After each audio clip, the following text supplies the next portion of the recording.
Alright. You and Paimon receive a letter from the Curatorium of Secrets. Nefer seems to have a commission that only you can handle.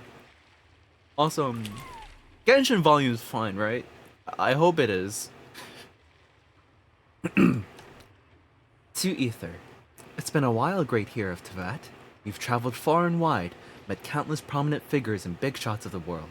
And as we both know, that breadth of experience is one few can hope to match. In fact, I have a business matter that I believe you are uniquely suited to handle. You will of course be generously compensated. If you're so inclined, head to the Curatorium of Secrets at your earliest convenience, and we can talk details. Alright. It is from Nefer. She sure dialed up the charm, huh? Sounds like the payout could be huge, though. Let's head to the Curatorium and check it out. Alright. Where's the Curatorium again? It's been a long time since I've done some Nodcry exploration. Oh yeah, I've also did like what 5-10 minutes of Honkai Impact. No, not even 10 minutes. 5. I literally did like 5 minutes of Honkai Impact event because of like I've not touched like Honkai Impact at all today until like stream. Fuck. Oh yeah, Columbina has that revive thing in Nodcry. Anyways, here we are. Also, is Genshin volume okay, chat? Hello? Anyone here?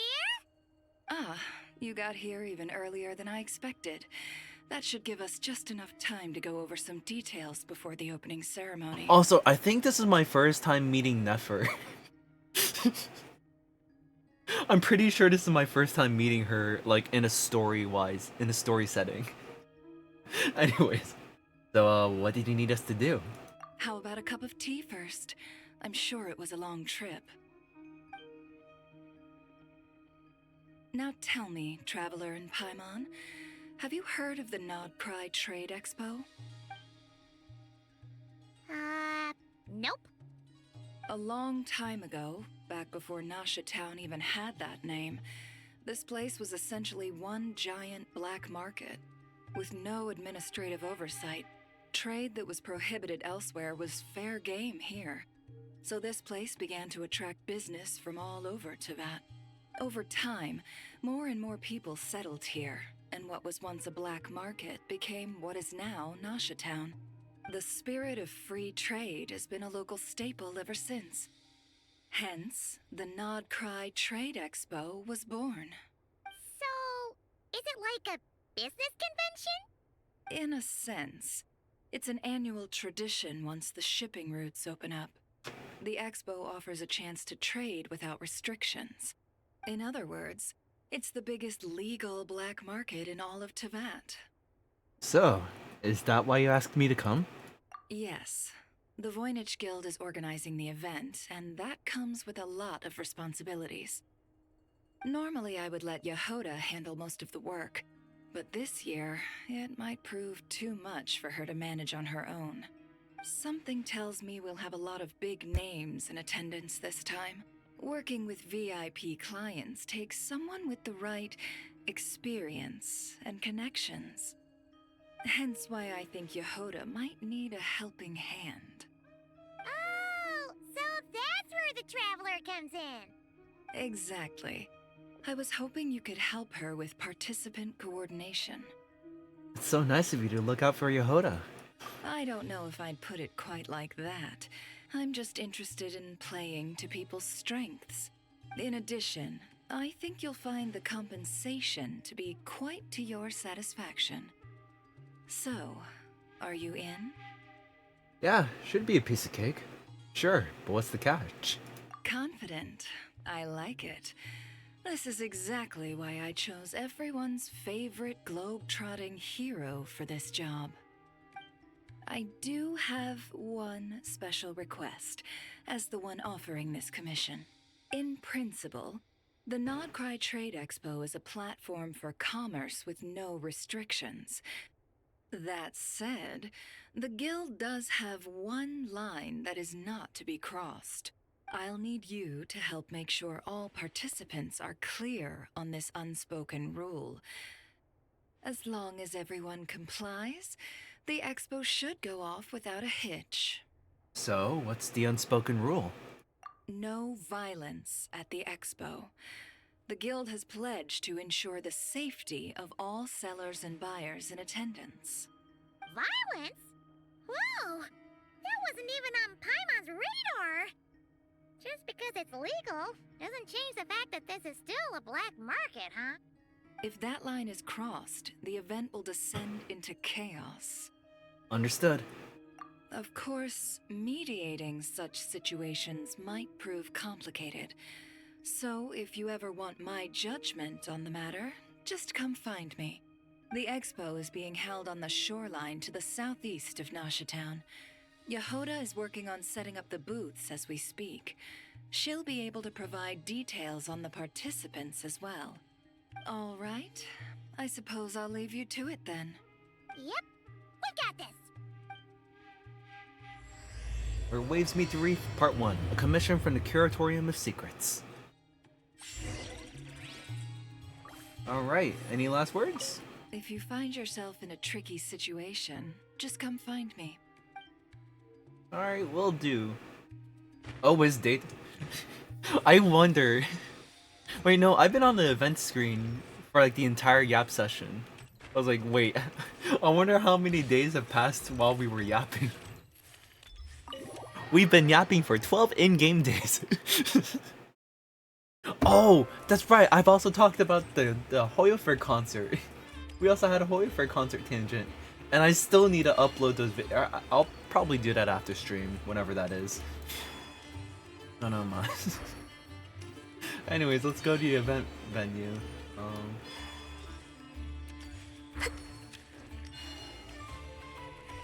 Oh gee, I wonder why. Oh, it's our first time talking with Nefer. Oh gee, I wonder why. Not like we haven't touched Notcry yet. In the exploration sense, I've actually explored like almost 100%. Yeah, this place is 98%. This place is 99. Yeah, 198 and 199. Everywhere else is 100%. Except, oh, the Space Temple. I still need to go to the Space Temple. Shoot. I think it's probably better to go to the Space Temple when I finish Notcry. But I think I'll probably go to the Space Temple. Actually, does the story in the Space Temple? I'm assuming it's recommended you do it after like the whole Notcry story, because there's like all this stuff about the moon and like Moon Maiden stuff. Like, I don't know anything about the Notcry story at all, but I just hear these phrases being like tossed around. Alright, here we go. But I'm glad the volume's good. Thank you, thank you. Thank you for letting me know. This is where Nefer said the expo should be. Let me think. Oh, yeah! Let's go with this. We can't keep changing the setup. Where are the goods being stored? You still haven't told us. And what's the guild's cut on transactions this year? Sorry, one question at a time, please.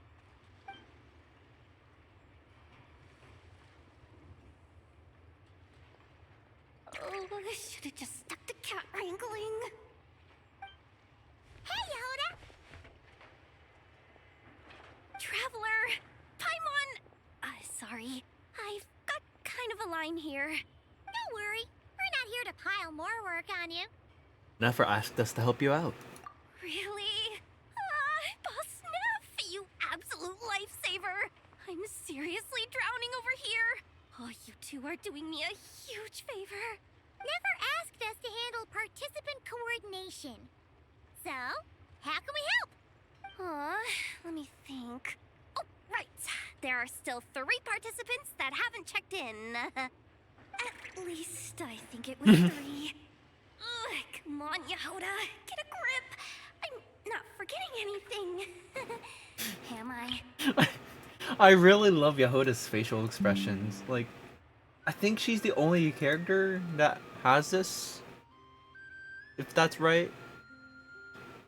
I mean, somebody can correct me on that, but like, if Yehoda is like the only one that does this, Looks like Yehoda's doing her freaking out face again. even they know that that's not a natural Genshin face that all the other characters can make. Anyways, don't panic. We're on your team. Sorry. There's just so much to keep track of. Let's start with the basics then. What does participant coordination involve? Exactly. It's things like registering all the participants, verifying their goods, showing them to their booths. Oh, and if any disputes break out between them, it's your job to mediate. Got it! We're still waiting on the sellers for these last 3 booths. One's reserved for Aino, but as for the other 2, they're both big deal clients from abroad. The kind of people we really don't want to offend, so be extra careful around them, okay? Hey, the Travelers got this! What's the worst that could happen? You don't get it. One of them's the captain of some mercenary Oh. fleet sailing the high seas, Oh, and Beta? the other's a top dog in the criminal underworld. Getting on their bad sides, 100% a no-go. One of those Beta, If right? something goes wrong, let's hope that's a big if. Don't engage. Just tell him you work for Boss Neff. Alright. You have a bunch of work still, right? Leave the Merc Captain and Gangster Buzz to us! Oh, lifesavers, the both of you. Not cry hot dogs are on me later, I promise. And whatever else you want. Anyway, I'm guessing the 2 sellers I just mentioned are caught up with lodging or cargo. You should be able to find them at these addresses. Also, side tangent. I hadn't noticed until I read about it somewhere, but apparently, Yehoda's arm, her right arm, is like a not her actual arm. It's like a robotic arm that Aino made. I didn't know about that until like recently. Oh shoot! I wonder what happened to her arm though. Whatever happened to it, I don't know. I'd get over there pronto if I were you. People like that don't take well to be kept waiting. Oh, and tell Aino to bust a move, would you? The booth I'm saving for her is in a prime location. If she doesn't come claim it, the other participants are gonna start asking questions.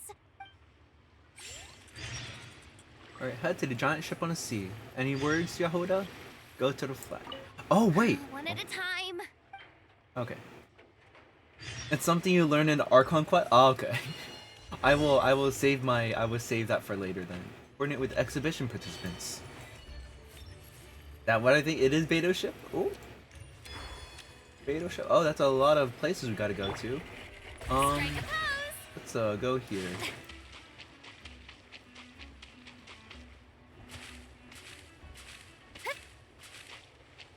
It's gonna be a while before we get to that ship. I mean, we are making progress, but I wonder if the Alcor is here. What if we try to teleport to where the Alcor usually is in Liyue? It's raining now? Oh. Oh god! It's pouring Uh-oh. out here. Whoops. Wait, the water levels aren't rising on Wait, I can just teleport there, right? Yeah, okay, cool. We're good. We're good.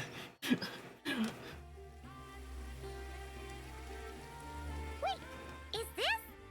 The Alcor? Actually, this is the second ship in our fleet. The Alcor's back home patrolling Guyun Stone Forest. Okay, that answers my question. That answered my question earlier. Beto! The infamous Merc Captain who sails the high seas! Yeah. We've met, remember? What's with all the pomp and circumstance? It's a long story. Well, no sense standing around. Take a seat, tell me all about it. I'll have my men roll out the welcome mat.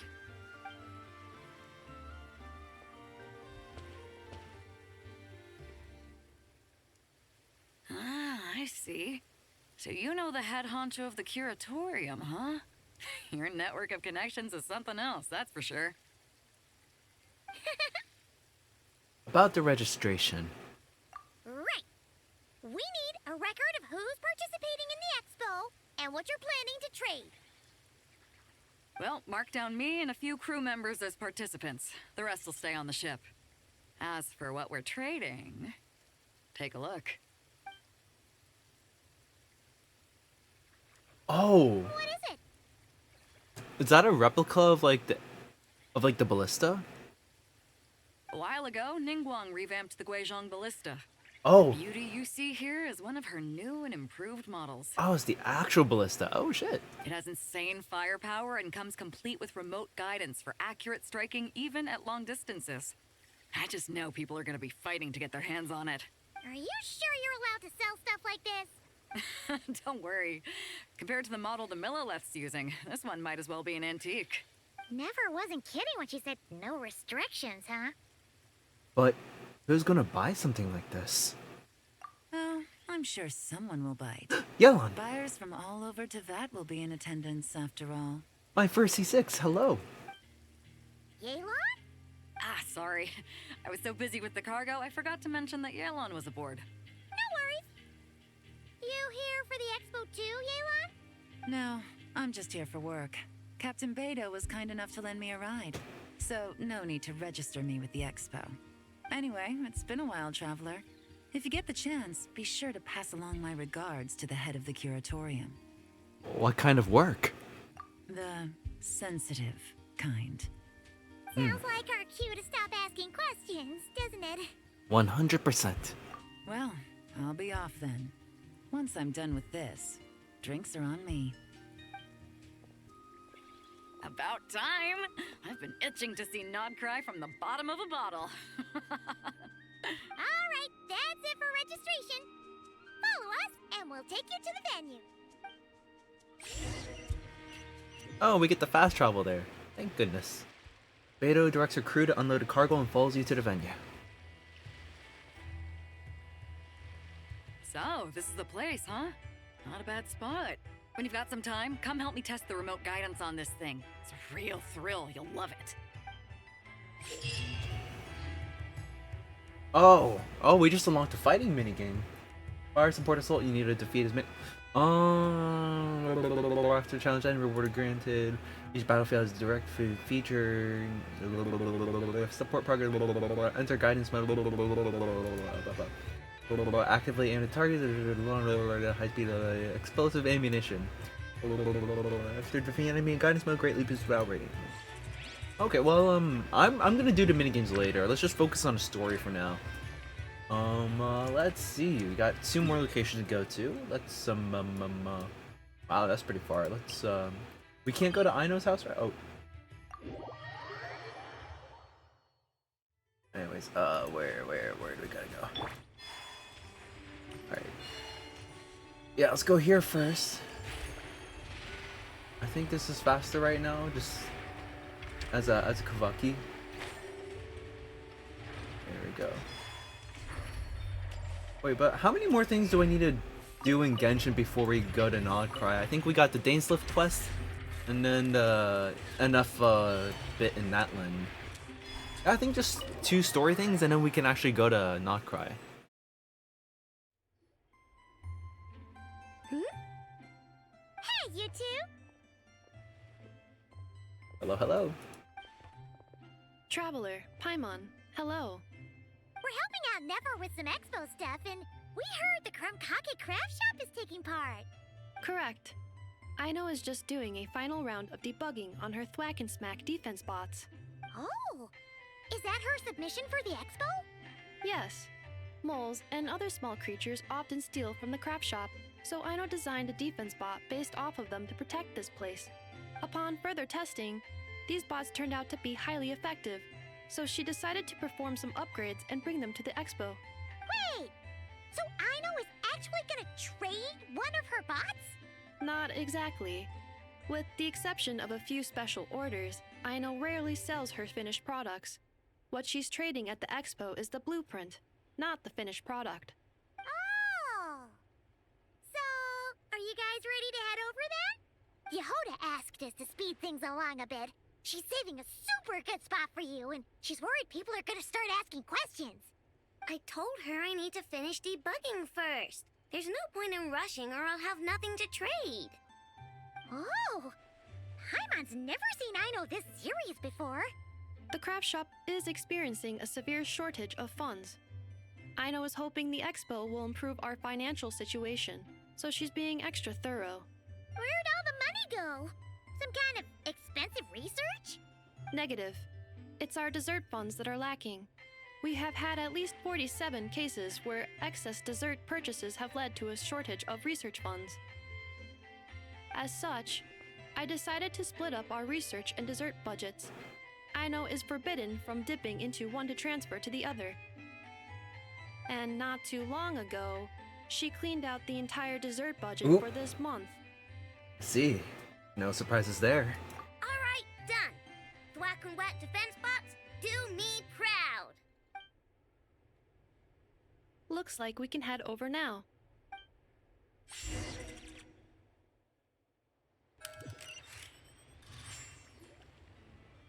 You lead Aino and Anefa to the venue.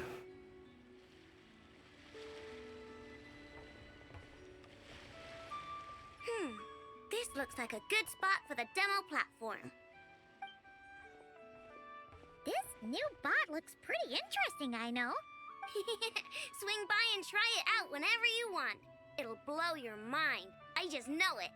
Thanks for the help. No problem. Oh, and for registration, is it just gonna be you two? I will be participating, but there is no need to register, Aino. She doesn't like to be around a lot of people. Once the expo starts, she'll head straight back to the craft shop. Oh, good point. And Thwack and Stack Defense Bot needed to participate in combat. Oh, wait. By deploying a variety of guard mechanisms, must defeat the enemies committed by it. Oh! Tower defense? By deploying guard mechanisms, again, on top of already deployed mechanisms, you can construct stronger mechanism combination, make up the characteristic of different mechanism combination, defeat the enemies. Critical moments, you can use bomb technique to attack enemies and clear those who have slipped through the defensive line. You can check detailed information, blah blah blah blah blah blah blah blah blah blah blah. Okay. Alright, we gotta find one more expedition. The flagship.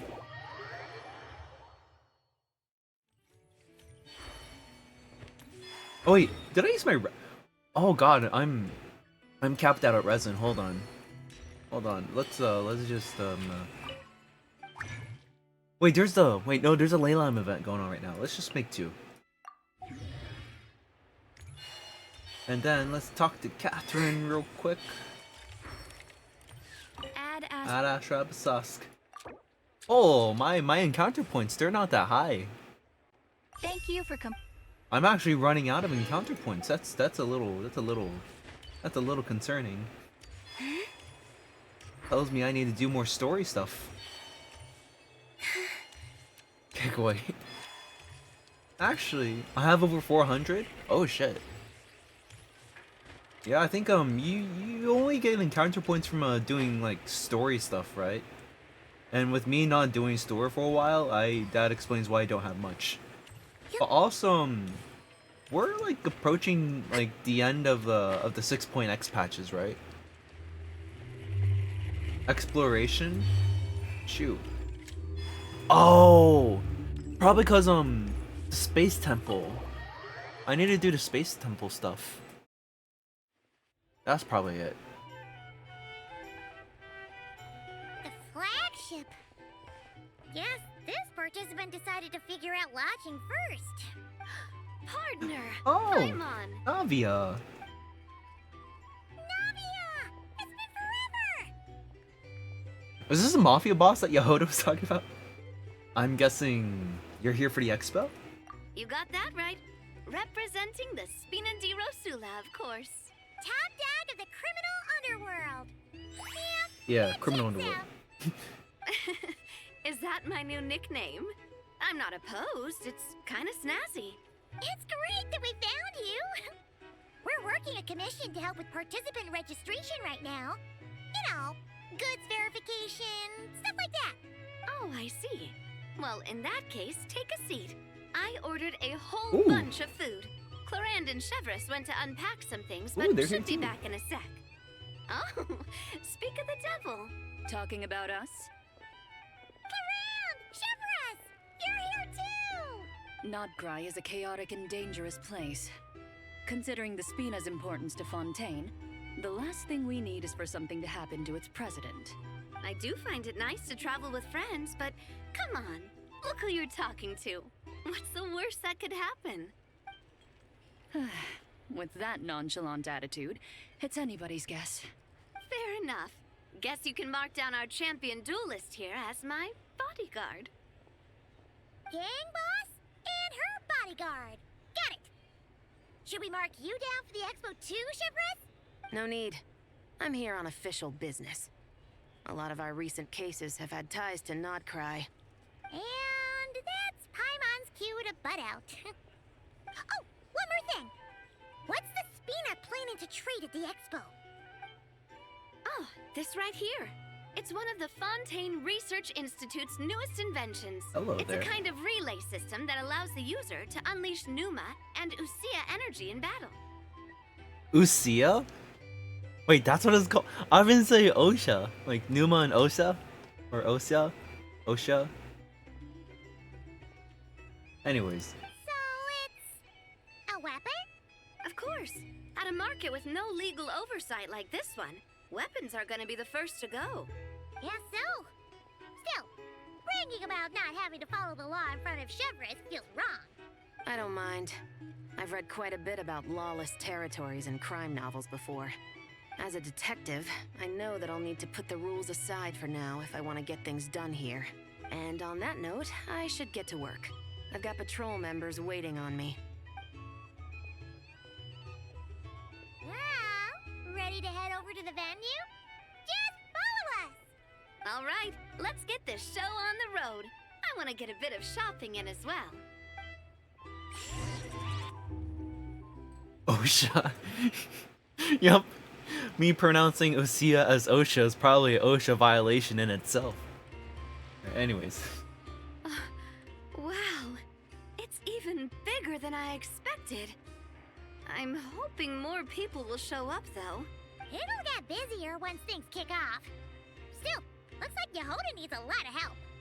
Well, Clarence and I are all set up for now. Be sure to stop by our booth when you get a chance. The 3 participants that Yehoda mentioned are all set now. Let's go give her an update. And Numosia about Numosia. Alright. In Numosia barrage countermeasure, traveler equipped with experimental shears which alternate between Numa and Usia to counter the incoming barrage. Coming in contact with the barrage, the same alignment the experimental shield would absorb and cover in the energy for attacks. Your stacks energy and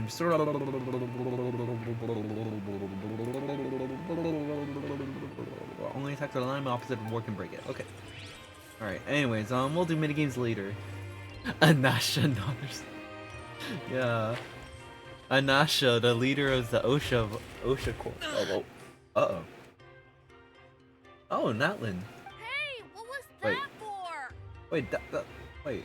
You're not from... Wait. Did the kid that's on the ground look like he's from Natlin for a second, but... Just shut up and move along. This spot is mine now. Hey, yo, I thought we said no fighting. Oh. I don't see her with her scarf covering her face that often. It's the lady in charge. We were just setting up our booth and he's trying to take it from us. A troublemaker, huh? The expo announcement spells it out clear as day. All forms of violence are strictly prohibited. Read it and weep, Buster. I've been wanting to talk tough like that for ages. Should be enough to scare off a punk like him, no problem. I love all the faces she makes, man. It's not like I wanted to hit anyone. It's just not fair. Anyways, no. What's that supposed to mean? It's not like I want to hit anybody. These kids just happen to run into my fist. Well, they just happen to run into my hand while I was making a fist. We all know the black market stuff is in the highest demand here. So how did these dwarfs get a spot selling these stupid toys? I did some digging, and guess what? Turns out these brats have connections in the Voynich Guild. Obviously, someone pulled a few strings to get them here. But me, I miss one stupid deadline, and that's when the rules start to matter? Give me a break. Hey, we earned our place fair and square. As if. So, you're slinging out the easy targets, huh? That might work for you on the outside, but not here and not under my watch. These kids earned the right to be here, same as everyone else. Don't believe me? Take it up with the guild. We'll see who comes out on top. Oh. This is like one of the like out of all the goofy moments, this is like one of the like serious moments, I guess. Like forever, like 5 goofy face animations, you got like one serious one. Just you wait. Who the heck was that? Just some punk looking for a fight. But I scared him off without even lifting a finger. But the 4 I have left. I'm still shaking. That was close. Almost had to pull the never card.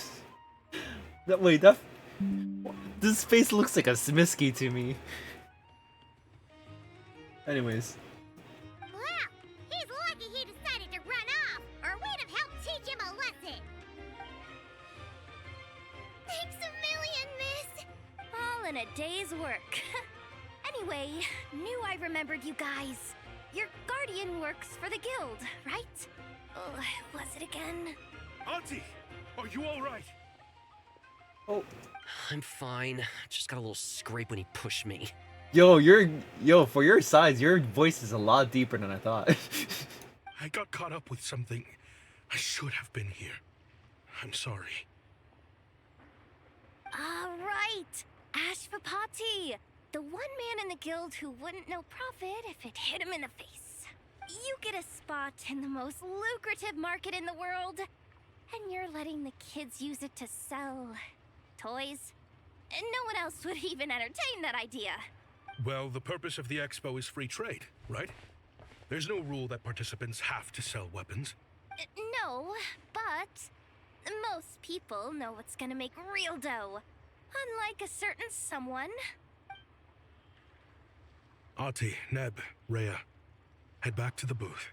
If anything else comes up, you call for me, okay? Don't be reckless. Okay, got it. The technology used to make these toys. Perhaps it can also be used to make weapons. Yeah. You two know your stuff. Wait, what? Then why not make them look the part? They'll sell tons better that way. If you were to leave your kids a gift, would you choose a toy or a weapon? Well... In any case, I'm not looking to make it big. I applied for the expo because the kids thought it would be fun. All I care about is them having a good time. Aw. Fair enough. You're still gonna be busy with guild business though, right? Just a heads up. This might not be the safest place to leave the kids unattended. I understand. A lot of children suffer because their parents are too consumed with work. It's unavoidable sometimes. But I want them to have better. You know what? Don't even sweat it. I'll look out for them. What the heck are you doing, Yehoda? Really? That would be amazing. What do you say to Miss Yehoda, you three?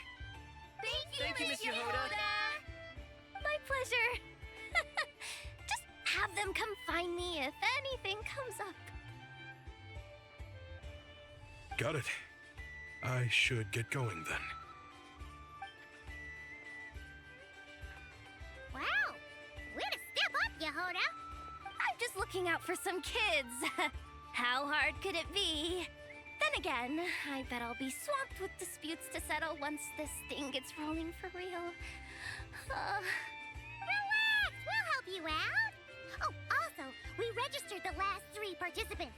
So, the expo can start now, right? Wow, already? In that case, let me go get things ready for the grand opening. Talk to you later.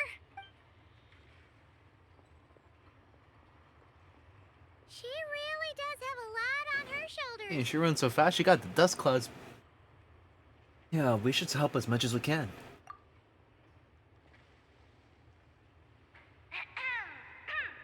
Attention, everyone! Oh, Dory. Registration. Lieben! On behalf of the Voynich Guild, I am pleased to announce that the Nod Cry Trade Expo is open for business.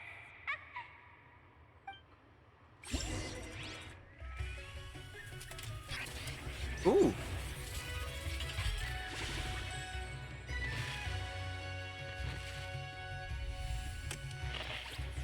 Ooh. I like this. I like the art. The art's really neat. Thank you. I'm taking a screenshot of that too. Anyways, fire support assault, whack and smack defense bot, and pneumocia barrage countermeasure. There's 5 stages here. There's 5 stages here. And 5 stages here. Wow, all 5 stages. Okay. Whoa! There are so many people here now that the expo's officially underway. Should we take a look around? Or maybe check in on our friends first? Hello kids. Have you been to the Clink Clink Krumkake Craft Shop's booth yet? They're selling blueprints for a machine. With everything Uncle's taught me, I bet I could build one of those thwack and smack defense bots. We should buy a blueprint. Sounds like a waste of money to me. We should be spending our expo earnings on more important stuff like clothes. Dude, this kid hit puberty early. But Uncle said the most important thing is that we have fun. Guys, please don't fight. I hate to break it to you, but I'm afraid no one really comes to this expo looking to buy toys. If you make any more here, it won't be nearly enough to buy yourselves a blueprint. I doubt it'll even cover your new clothes. Oh, hi Yehoda. Hi, Traveler. I came here to make sure you kids stay safe, so listen carefully. If you want to look around the expo, that's fine, but you need to be extremely careful when talking to any strangers. Okay? A lot of crazy people show up to this expo, both sellers and buyers. You don't know what they might be capable of. So if anything happens, don't try to deal with it yourselves. Call for me right away. You got that? Yehoda's really serious about looking out for these kids. Well, it's kinda my job. I'm supposed to be the one in charge. Oh, just take a look around. This booth is the only one being run by a bunch of kids. If there's anyone out there aiming to cause trouble, you can bet they'll start with the weakest target.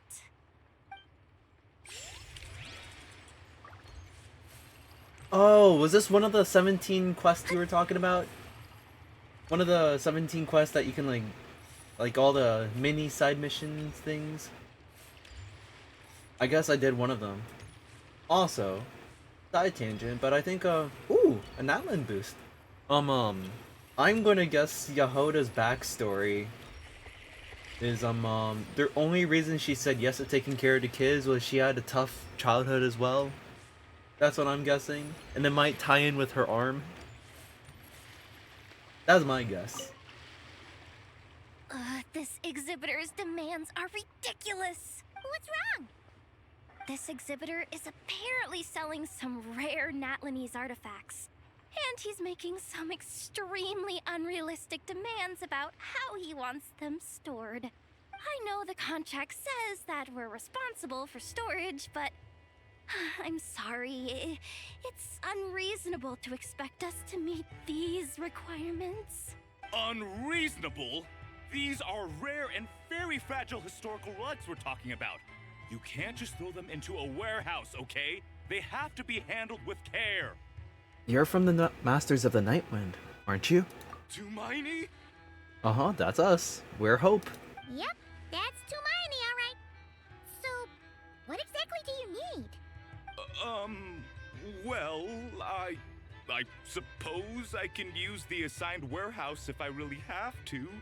Just don't tell Granny Eatsley about this, please. Nice negotiating with you. Whatever to mine means, it seems like it carries even more weight than name-dropping Boss Neff. Aw, it's nice to be recognized from outside of Outland. Is this a tragedy or a stroke of luck? Guess I've no choice but to keep looking over my shoulder. Oh, I wonder if the kids have any last minute things to say, last words. I wish I could make an awesome mechanism. I already learned so much from my uncle, but it's true what they say, you can't do a thing without Mora. Alright, Ati. I really should take a walk around if I get the chance to look for some deals on household goods. Clothing, crockery, bedding, maybe there's a steal waiting for me somewhere. Raya. Look at the crowd here, so many new and interesting things. If only everyone could get along with each other and there wasn't so much arguing. Alright, next booth. Hello, Loggaberry. Welcome to the Treasure Hoarder booth. The treasure hoarders have a booth? Yep, every year. This is the largest legal black market in all of Teyvat. The stuff they dig up is perfect for a place like this. But can one person really represent their entire organization? No way. Treasure Hoarder is just a catch-all title. Their internal structure is crazy complicated. The thing is, the members who'd apply to set up the exhibits used to give themselves ever more highfalutin titles. You know, to boost Spire confidence. Over time, it became an unwritten rule that each expo can only have one Treasure Hoarder booth. The different factions usually duke it out beforehand for the right to take part. To be honest, I see myself as a member of the Fruity Order first, and a Treasure Hoarder second. Fruity Order? That sounds familiar. I never heard of it. It does not sound familiar, but I'm just gonna say it anyways. But Fruity Order? That sounds familiar. Of course it does. The Fruity Order is known far and wide for its heroic deeds. The Fruity Order's a familiar name around here, at least. They've been winning the Treasure Hoarder Expo rights for a few years now. Although, this guy's a new face. I'm pretty sure I've seen Treasure Hoarder with names named after fruits in a game. I just don't remember where. If I do manage to join the order, I wonder what nickname they'll give me. Savage? Fierce? Barbaric? They all sound cool to me. Alright, any other? Oh! Slawa. Ooh! Glocks? Wait, that's a familiar face. Isn't that Viswava? Oh, Weesablava. Wait. Hold on. Is this the... Actually, I'll let it play out. I'm pretty sure I have seen her before. Why, if it isn't the Traveler. Knew there'd be some big names here. Let's get the official business over with first. Unfortunately, you're the first seller at the expo to receive a complaint. We've received word that the muskets you're selling are a few shots away from turning into scrap. Well, yeah. It's written here plain as day. Muskets for sale. Condition extremely poor. The internal grooves have been worn away and the ammo might be damp. Best practice is to pray that it doesn't explode before each use. Oh, wait, so you weren't speaking in code to cover your tracks? Code? Yeah, sometimes people bring stuff that needs to be kept on the down low, so they dress it up as junk beforehand. Happens on the black market all the time. You're overthinking things here. This stuff really is junk. We were just gonna scrap them, but my superiors thought we might as well try to make some more off of them. And who knows? If the prayers are answered and the gun ends up firing a few times, the buyer hasn't totally wasted their money, have they? Guess not. I mean, a weapon on the brink of ruin that's still capable of considerable firepower. Doesn't that just scream black market to you? Yeah, but who would buy something like this? Maybe collectors who don't care if it works, and desperados who don't care if it explodes. Fair enough. Man, wait, hold on. Let's talk to you real quick. Please do remember to take appropriate precautions and put on protective gear before using these in a field. Oh? Traveler? I didn't know you were interested in vintage muskets. You're free to browse, but someone of your abilities really does deserve a newer high-end custom model, along with a dedicated gunsmith to keep it in tip-top condition. Man, speaking of muskets, dude, I can't wait for Shneznaya. I didn't see the live stream or the entire trailer, but I did see that snippet of Shneznaya where we're like walking and holding a Glock, and I'm like, oh, that's us. We get to use a gun in Shneznaya. That's us, the one who's just been using the dull blade for years, finally getting a Glock. Dude, I can't wait. I can't wait to use a gun. Sir, we don't forbid exhibitors from offering drink samples, but I need to make sure you understand what you're getting into. Any samples you offer are at your own risk. If anything goes wrong, like if a customer has a bad reaction to one of your products, the expo can't take any responsibility. Rest assured, ma'am, what you see here is 100% pure Mondstadt vintage. Straight from the Dawn Winery's cellars, actually. Really? Wow-wee! You don't often find Mondstadt wine this far away from home. Ah, you're telling me. If you try to ship this stuff through the proper channels, all the taxes and tariffs would send the prices skyrocketing. But that's where my connections come in. With me, you get Mondstadt wine at Mondstadt prices. Cool! What kind of connections? Hey! You can't go around asking people questions like that! These Nodcry ingredients are fascinating. The properties are nothing like anything from Mondstadt. I really must find a way to... Oh, a customer, is it? Welcome. Please, feel free to browse. I just got a few things I need to take care of here. But please be aware, I can't sell you any alcohol if you're underage. Not even here in Nodcry. But yeah, like, just... That reminds me, when I was in New York, I got like 2 K-pop albums. Like, normally when I buy them here at home in like the DC area, it's like $30-$40. But dude, when I was at New York, I got them for like $20-$25 each. It was really nice. It was really nice. Hello, Lieben.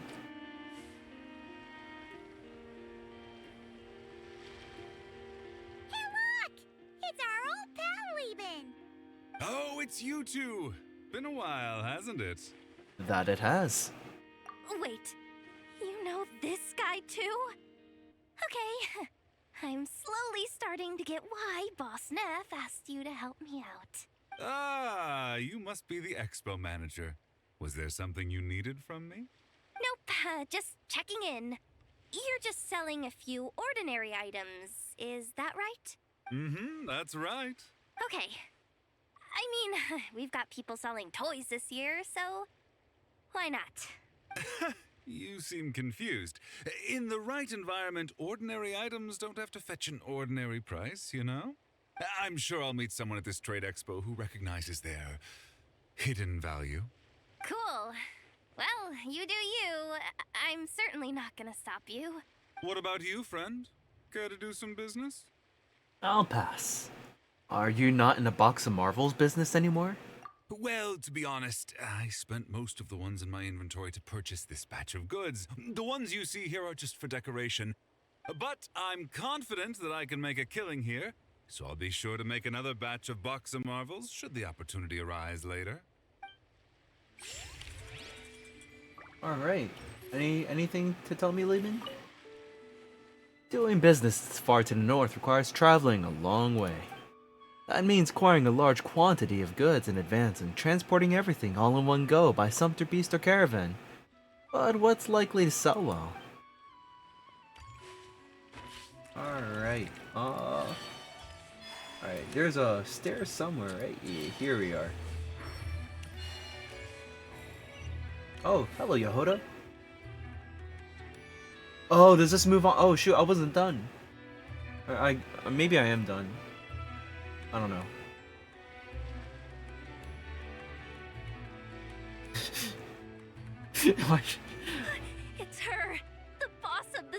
Spina di Rosula. Watch us come in from a different angle and just like, hey Navia. And just like, what, you know them too? Oh. Huh? Oops. They're like, who's this person just like taking a peek at us? Oh, things are about to kick off. What are you worried about, Yehuda? Shh! Don't you see him over there? Parasol Lady's the head honcho of the Fontanian underworld. Rumor is she pulled the crumbling organization back together and avenged her father with her own hands. Oh, we don't want to get on her bad side.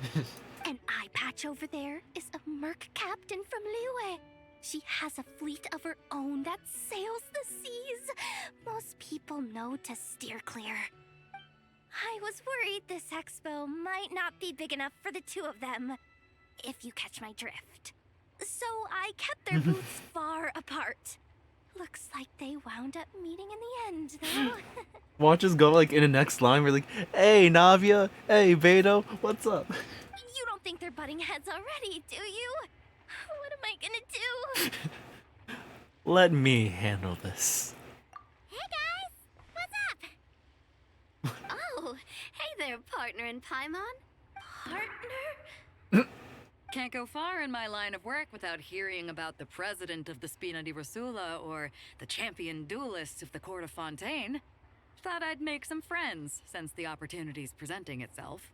Plus, now that the travelers arrived, I wonder if these ladies might just agree to coming aboard for a drink. What's the traveler got to do with that? You're too kind, Miss Beto. So, the thing is, over there is a friend of ours.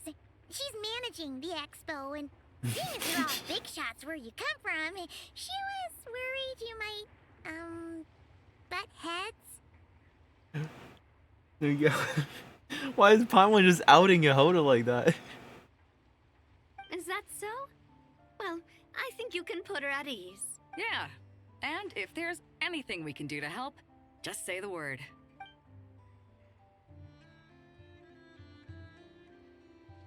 Yehuda, everything's good. There you have it. Nothing to worry about. These people are your friends. How is that even possible? They don't call me the traveler for nothing. The crux and speed of the result. Okay, that was just a small mini thing. Okay. My dearest partner and dearest Paimon, how about testing the latest invention? It's a masterpiece of Fontanian technology, endorsed by the Spina di Rosula and built using theoretical foundations provided by the Fontaine Research Institute. Bring it on, I'm on fire. Let's chat. I got something else to do. Yeah, I got stuff to do right now. That's right. We'll drop by again when we're free. That's alright. You go do what you gotta do. Then head on back, and we'll have some fun. Alright. Alright, I think, yeah, I think that's all the booths. I know we still got Beto's and fuck. Okay. Wonder how Beto, Navia, and Inef's goods are selling. Let's go check. Excuse me. According to the expo announcement, you are in charge of mediating disputes between participants, correct? Yeah, did something happen? Just now, as Aina was about to return to the workshop, she got dragged into a conversation with some individuals who appear to have unofficial ties to the expo. Oh, it's not the bully, is it? My database does not have relevant information on how to address the situation, so I came to you for help. Unofficial ties, huh? Sounds a little shady. Let's go check it out. Come with me.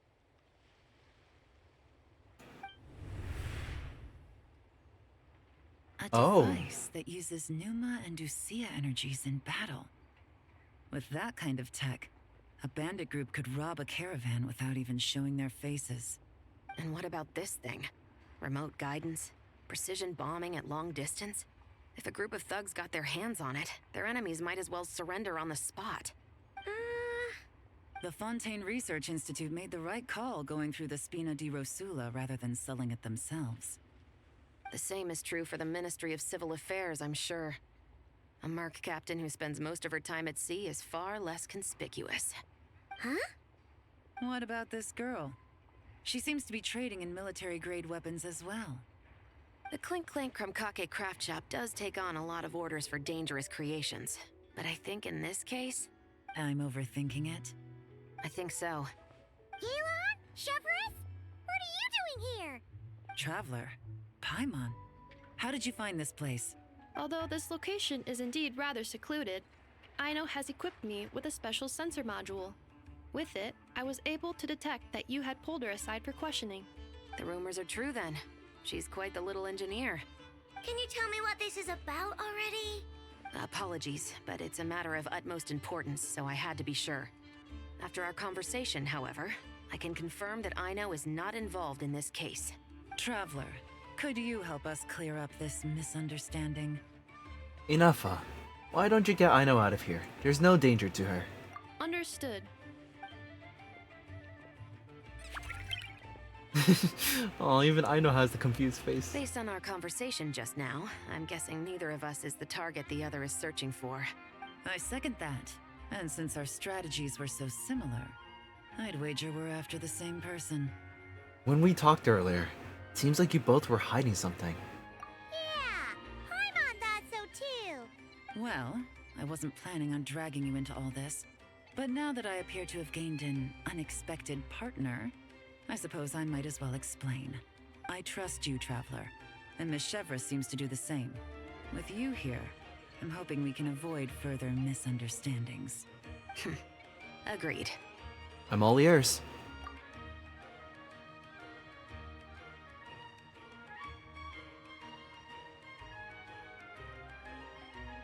Miss Chevras and I seem to be here in Nodcry to reel in the same fish.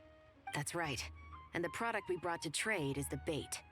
Of course, if I worked in the booth, it might tip people off, so that's where Navia comes in. I assume it's the same situation with Captain Beto? So, does that mean your target is gonna be at the expo? Yes, there's a good chance it's one of the buyers. But, what about Nefer's golden rule? Yeah. We're gonna need to take you to the Curatorium. What? No. I've done some digging into the head of the Curatorium and where she stands. We can't let her know what we're doing. Well... I wouldn't be surprised if she got the Traveler involved because she anticipated this from the start. If the Traveler has someone to answer to, then we should go. Fine. It's the Curatorium of Secrets. Ooh. Alright. I wonder what the plot for this is going to... Alright, don't die this time. Oh god. Don't die this time. Don't die. No dying here. Alright.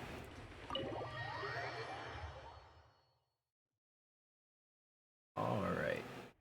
Nefer! You here? Turns out, we actually do need your help with something!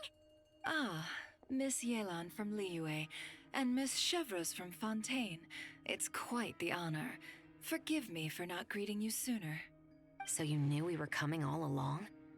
Anticipating your arrival is one thing. Getting you to come talk to me is another. And that's why you put the Traveler in charge of participant coordination. You knew we trusted him enough to tell him the truth about our plans.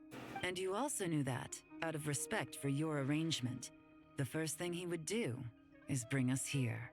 How else could I have gotten us all to the negotiating table? So, this is the plan all along. Forgive me for not cluing you in, Traveler. I had a feeling things could get complicated, so caution was vital. Rest assured, you will still be compensated as promised. So, can someone explain what's going on here? Yes. Might as well get it out in the open, ladies. You two were going to exchange intel sooner or later, correct? No better time than the present. Recently, the bandits at our border have become more aggressive. We don't know how, but they seem to have gotten their hands on some kind of weapon, which has made them a lot more dangerous. The caravan transports have been helpless against their attacks. We're facing a similar situation in Fontaine. Conflicts between gangs have been escalating, with civilians getting caught in the crossfire. Our investigation indicates that someone has been supplying the gangs with some unusually powerful weaponry. Even with the Spina's help, we've been struggling to curb the fighting. In which case, I think we can confirm that we're facing arms dealers operating on an international scale. Yes, and their cover has been ironclad. There hasn't been so much as a trace leading back to them until their most recent operation. Let me guess. Someone leaked where the weapons are coming from. And it pointed right to the Nodcry Trade Expo. Exactly. I see. Well, weapons tend to be a hot commodity in a market with no restrictions. Say that the person you're searching for is in attendance. Does that mean you're prepared to ruin the expo to nab them? I won't lie to you. Catching this person is my top priority. How about this? In the spirit of being a good host, you give us a bit of leeway to do what's necessary. And in return, we won't do anything to undermine the expo. All deals made at the expo are protected, including those that would be illegal elsewhere. It's the entire purpose of an event like this. The Voynich Guild gets a cut from both the seller and the buyer, so we have a duty to uphold that principle. I can't just let a customer get scooped up by the authorities while everyone watches.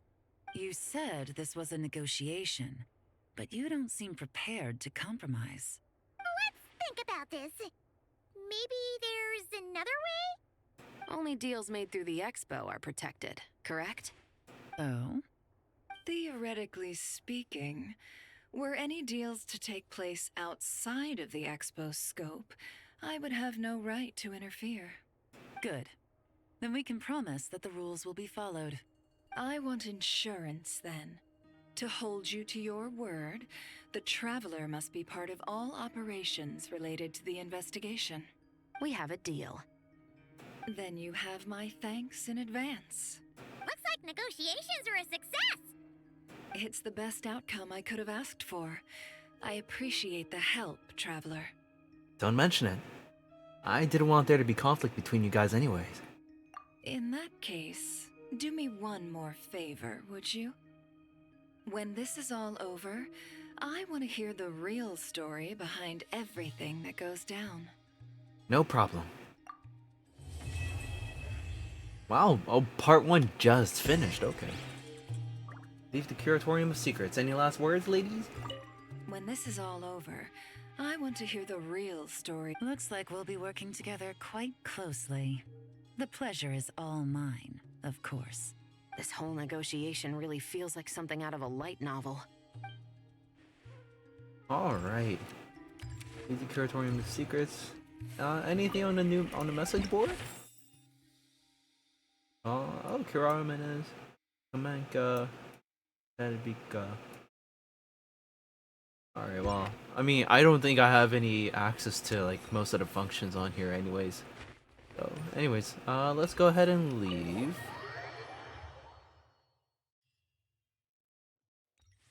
Alright, now what?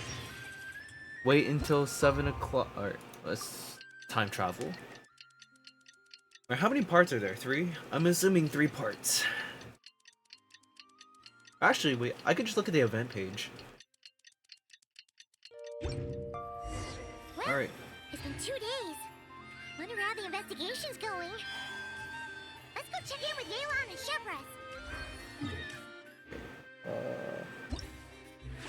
Wait, Tales of Many. Is this the... Oh, this is us just talking to random people and stuff. Ooh, I will take this right now. And I will take this. And manage affairs. Oh, there's 4 parts. Well, 3 parts and an epilogue. Okay. Joint exhibition popularity. Hold up. Wait, do I have... What's my constellation level for her?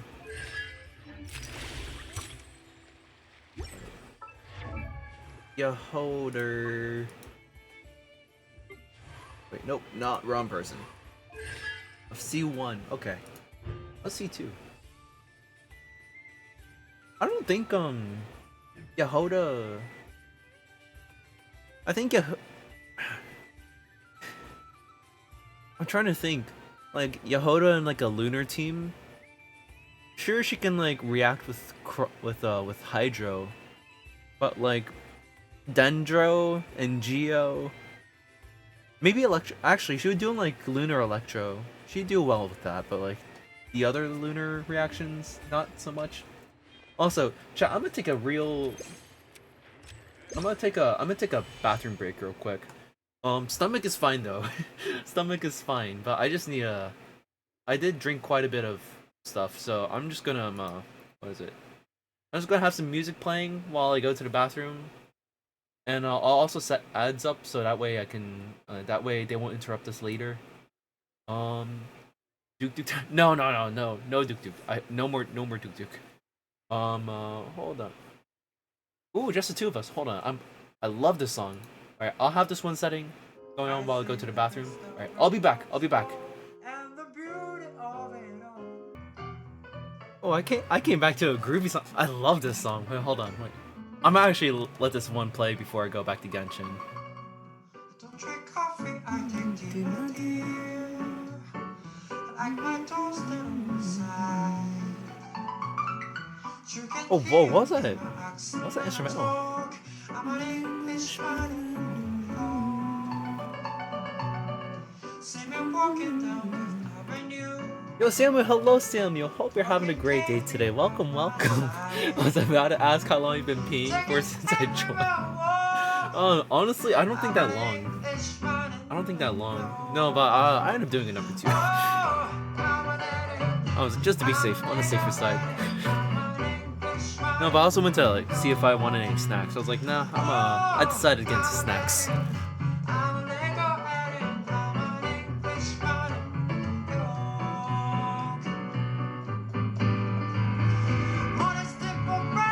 Oh, he skipped straight to the bridge.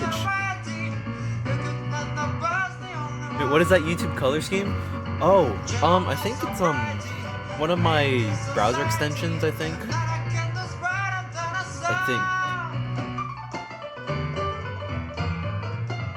Welcome back. Thank you for the welcome back. Thank you.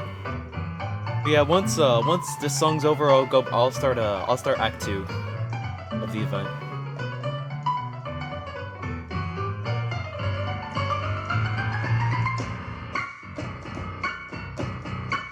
Alright, dude's popping off.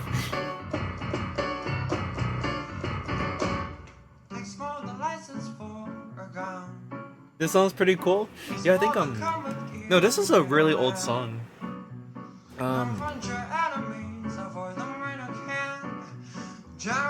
I first heard this song from Young K's cover of it. That was like one of his last Young One covers.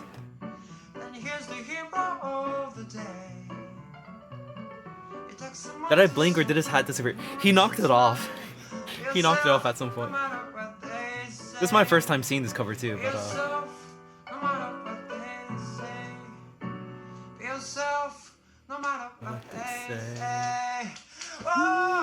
oh wait, where did he had it just sitting on his lap? What the heck? Wait, when did I knew it fell, but I didn't know it fell in his lap. That's funny. Englishman in New York. Oh no, okay.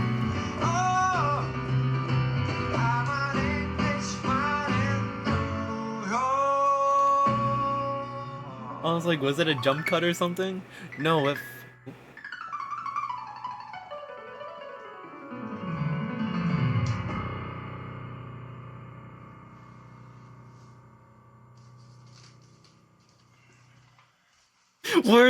Where was that?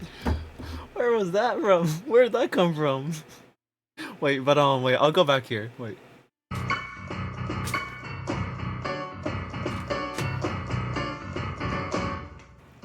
Oh, that's how it fell. That's how it fell. Okay. Wait, when did he bring that back up? Wait. Wait, did it actually just...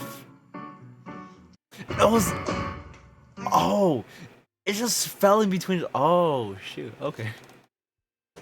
Speaking of hats, wow, that was a smooth movement. Yeah, dude, Fuji Kaze, he's like probably one of my favorite like modern day pianists. He's super good. I think he's like my favorite like pianist. no matter what they say. Wait. I want to see him throw it again. No matter what they say. Be Wait. yourself, Where is it? no matter what It's coming up. they say. Oh, I'm a lady, I'm a Lego addict. And then he brings up the freaking sombrero later. No, but like, what is it? Hold on. Let me look up Fujikaze live stream. No, he would have like this is one live stream. He was just lying down playing on a piano. Yeah, this. Wait, IG version. Wait, hold on. Let me find it's somewhere on his main channel. Live. Nesobori. Yeah, this one. Wait, I think it was this one. Wait, there's a timestamp of all the songs. Oh, here. Yeah, bro's just like lying down, playing one of his songs. Hold on. I wanted the black hoodie, it really felt like a jump cut. I wonder how many people in the comment section talk about the hat. Actually, I'll find out in a bit. Bum, bum.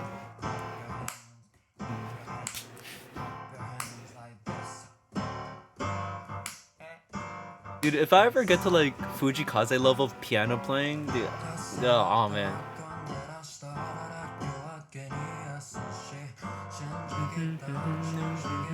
Dude, like he's just lying down, like casually playing piano. Like, I feel like not many like non-musicians notice, but like it's kind of hard like playing piano just like lying down. Like your arm movements like kind of restricted, you know. Also, random question: is the Genshin event with the Yahoda doable in a single day? I got a final exam to worry about tomorrow. Oh shit! First off, I hope your exam goes well. Yeah, if you need to like go get rest for your exam, like get that rest. But yeah, we're trying to figure that out. The thing is, I've been yapping for like the first 2 hours of stream before I started, and I only finished Act 1 so far. Honestly, yeah, it's 1 a.m. Yeah, I hope the exam is like, I hope the exam's not too difficult though. I really hope you pass.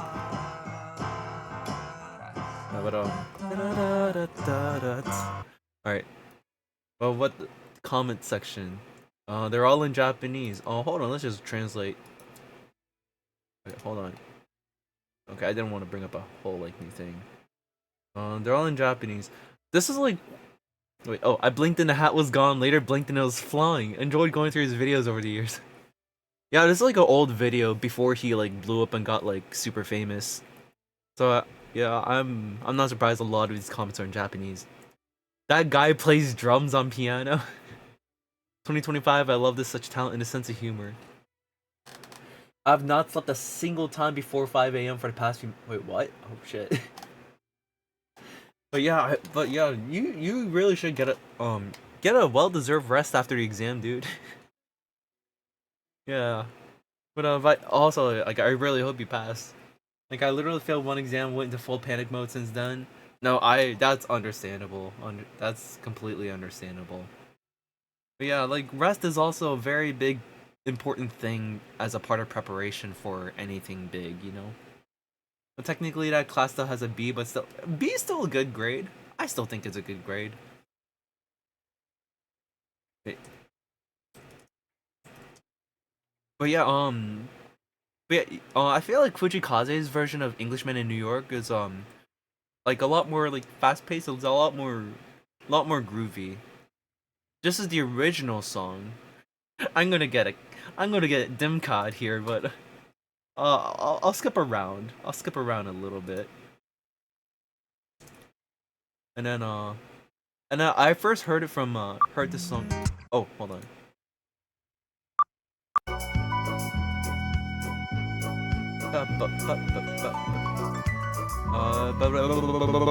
Okay.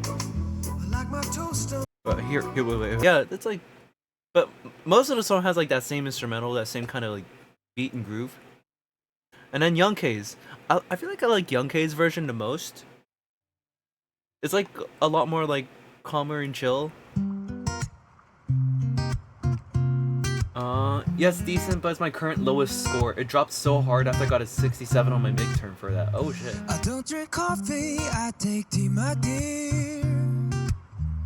I like my toast done on one side. But still, like a B is still good though. And you can hear it in my I'd say B is still good. I'm proud of you, Samuel. If no one else will tell you that, I'm proud of you, Samuel. See me walking down Fifth Avenue, a walking cane here at my side. I take it everywhere I walk. I'm an Englishman in New York. Ooh, I'm an alien. I'm a legal alien. Work hard, Samuel. Got this. Yeah, good luck. Yes, exactly. Good luck. Good luck. But yeah, if the exams don't tell you this, I'm proud of you. I'm no dad, but I'm proud of you, son. If matters maketh man, as someone say. No, but anyways, enough of that side tangent. I've yapped for like 2 hours already. If I keep going, I'm gonna yap for like another 30 minutes. No, but but yeah, I think. But yeah, now like listening to Fujikaze's version, it was like, ooh. I don't know. I still like Yonkei's version. Something about like the guitar, like the guitar and the vocal, is like it's like really relaxing. And then Fujikaze's version, it's just like piano and like just the way that Fujikaze can do both at the same time. Because no, like singing and playing an instrument is like it's like it's very difficult. And like Fujikaze does this like very casually. Based off the songs you showed, I like the simplicity of the guitar one. Yeah, that's what I'm saying. That's what I'm saying. Now I know another song by Sting now. I liked another song from him called Desert Rose. I found after a cover by Fazia. Ooh.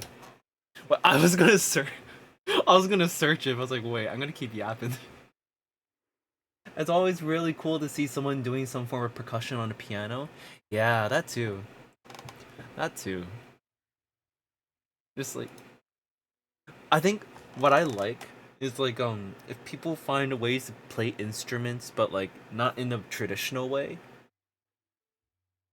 Does that make sense? At this rate you'll never finish the event. Yeah, you're right. I gotta stop. Fazia did Desert Rose on that singing show in China. That was no, not that one. The one with Coco. I gotta stop yapping. I gotta stop yapping.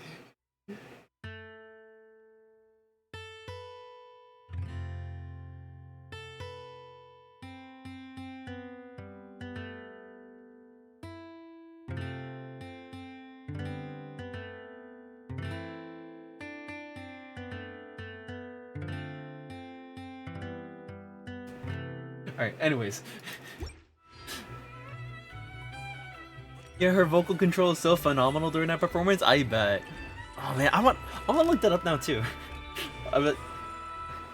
I as much as I'd love to look that up, I feel like I really gotta finish this event. I don't know how much of the 2 hours or 2 hours 42 minutes of this event we went through already, but it is already 1:30 in the morning. We gotta finish this. I know I'm pumped up on caffeine right now, so I still have lots of energy, but maybe that's why I'm napping a lot today, is because I drink too much. Because I drink too much caffeine. But, like, I have energy, but it's still best to sleep as early as possible, you know? Not just for me, but for everyone, but for everyone's sake. We gotta sleep. It is 1:30. Where did the time go? That's what I'm saying. I know I was supposed to start the stream at like 9:45, but then I had like stomach problems. I started at like 10:15, and then I kept yapping for like 100 minutes. Where did time go, Kiana Shake? Alright, I should probably get ready for tomorrow. Good luck on completing the event. Let me know how it goes later, because I have to do it too before it ends. Yeah, wait, hold on. There's still 2 days left. There's still... so you have all of Tuesday and Wednesday to do the event. But honestly, I think you'll be fine. I think you'll be fine if you start as soon as you finish your exam and whatever after that.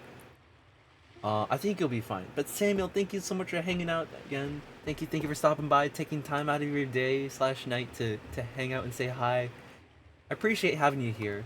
I wish you good luck on your exam as well. You've studied hard. You've done all the prepping you can do. All right. As long as you do your best, I am proud of you. All right. But thank you for stopping by, Samuel. Hope you have a great rest of the night. Good luck on your exam, and I'll see you next time. But take care. Get lots of rest. Get lots of sleep. Lots of sweet dreams. Ace that exam. Good luck, and take care. Alright, go to the event venue and find out more from Yelon and the rest. Wow! Can this launch blaster thing really shoot stuff from that far away? It does launch and blast things, but it's actually called a ballista. And yes, it can. But how does it stay on target? It uses a remote guidance system. But I'll let you in on a little secret. The upgraded version doesn't even need that. Can I give it a try? Oh, not a chance, kid. Can't have you hurting yourself.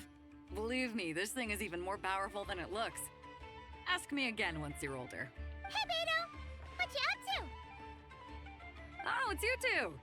I was just introducing our product to these discerning young customers. Paimon thought you were here for some, you know, fishing? Wait, are these three? What? No, of course not. The kids were just curious, that's all. I'm sorry. Are these three preventing you from doing business? Let me get them out of your hair. Come on, time to go. Do we have to? Oh, don't sweat it. They were just curious. I'm happy to tell them more about it. No, we've taken up enough of your time already. Neb, don't bother people when they're trying to work, okay? Dude, I hope this event doesn't go where like Ashwapati was the culprit that Yelon and Shavrus are hunting. I really hope it doesn't be like that. He seems like a nice fellow. Okay. It was no bother, I swear. In fact, once the expo is over, come find me on my ship, and I'll let you see the ballista in action. How does that sound? How much would it cost? Not a single mora. Really? It's a promise then, miss. Your vessel. It's a battleship, isn't it?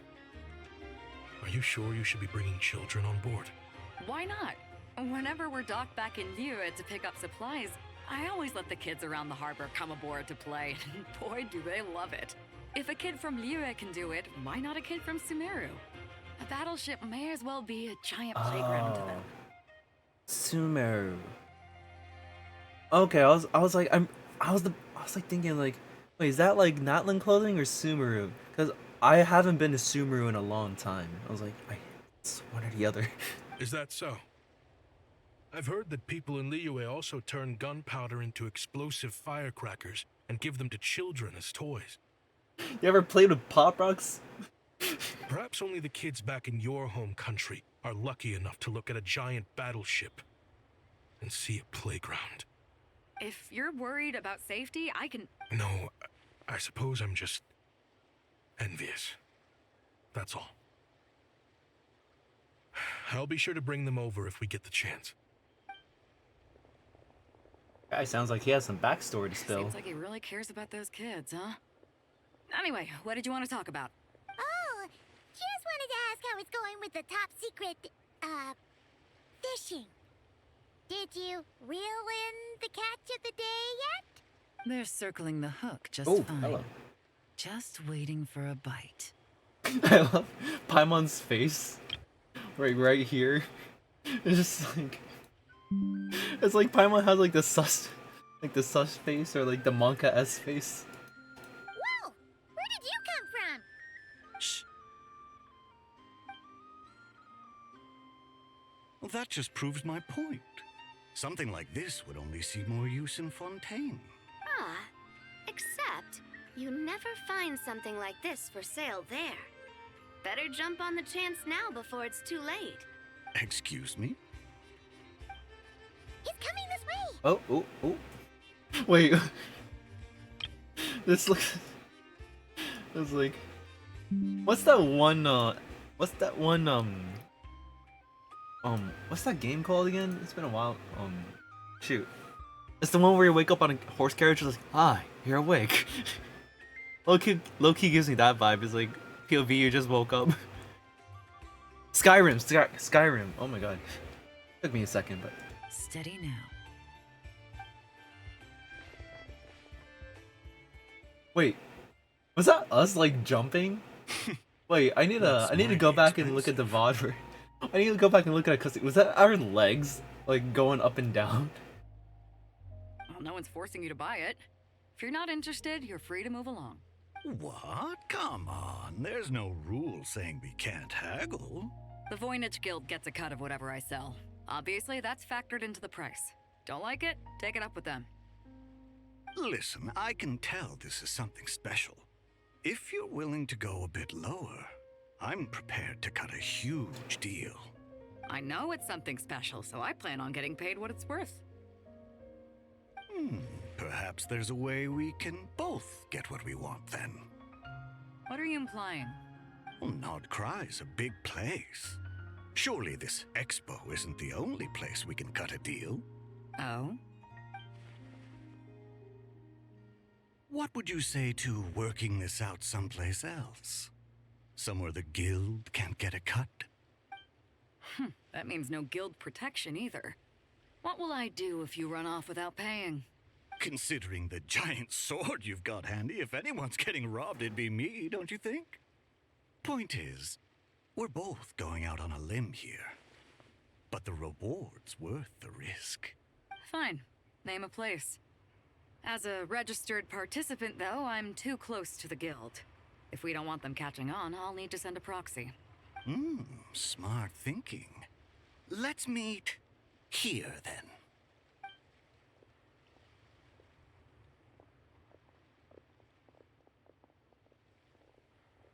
Good. He took the bait. Let's go elsewhere to discuss our next move. Alright, part 2, Encirclement of Bullets and Silk. Alright.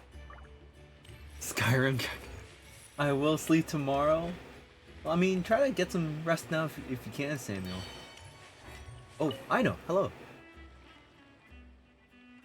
If you want to drum up some business, all you gotta do is holler, and everyone on the first floor will be able to see you.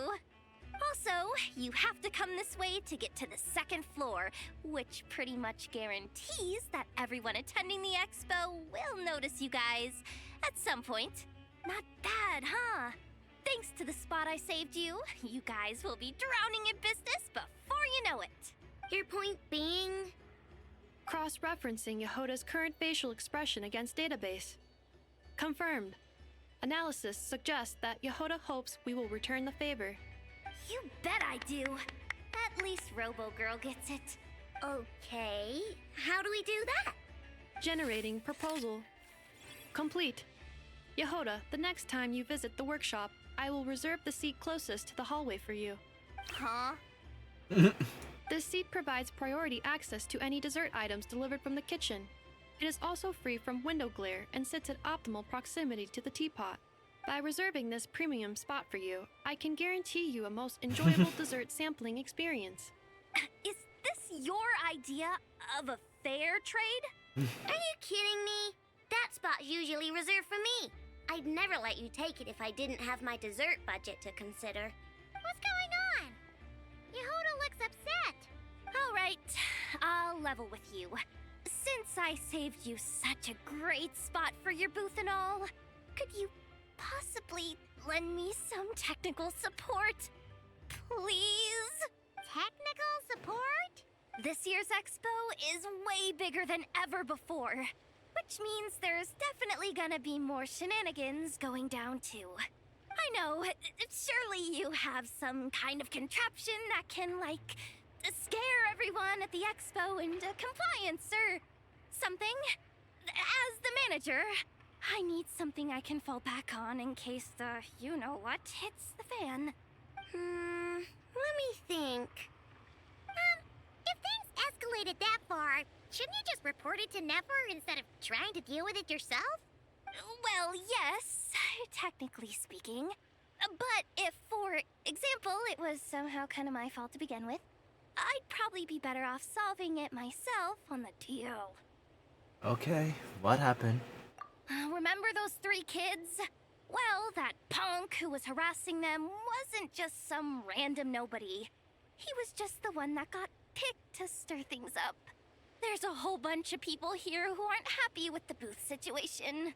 Oh. Now, obviously, they don't have the guts to pick a fight with the Voynich Guild directly, but apparently, they at least have the guts to harass 3 kids outside the confines of the expo. Uh-oh. The problem is, I'm not really supposed to get involved with anything that isn't strictly to do with the expo, so the whole thing would kind of be hard to explain to Neff. Not that I regret what I did, but jeez, Yehoda, you sure know how to make life harder for yourself. Okay, yeah. Sounds like we need to be smart about this. I know. You think you can help Yehoda out? Fine. Just this once, I guess I can lend you the Clink Clank Crisis Control Switch. Agreed. This option meets Yehoda's requirement for an expo-wide intimidation strategy. A Clink Clank Crisis Control Switch. What's that? This little guy right here. I made it recently after getting myself into a really sticky situation. To activate the switch, you just need to give him 3 taps on the head. If you do that, there's pretty much nothing in Notcry that you won't be able to handle. Really? So what actually happens when you activate it? You'll find out if it comes to it, but I'm only letting you use it once, so you better save it for when you really need it. Okay, cool. I'll take your word for it. Alright. Any last words, Yehoda? Oh, this is another event. Okay.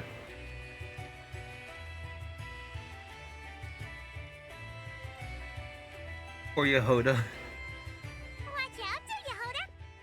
Just keeping an eye on things. Looking out for any problems that might need me to step in. Hey, Yehoda. You holding up okay? Sorry. Jokes. Been a long time since I did a sign joke. You 3. What are you doing here? There should be at least one of you manning the booth at all times. Accessing booth operation logs. Analyzing. Neb left to try and buy a new blueprint. Ati soon followed to try and stop him. Finally, Rhea came to mediate between them. I keep telling you, we don't have that much Mora to spare.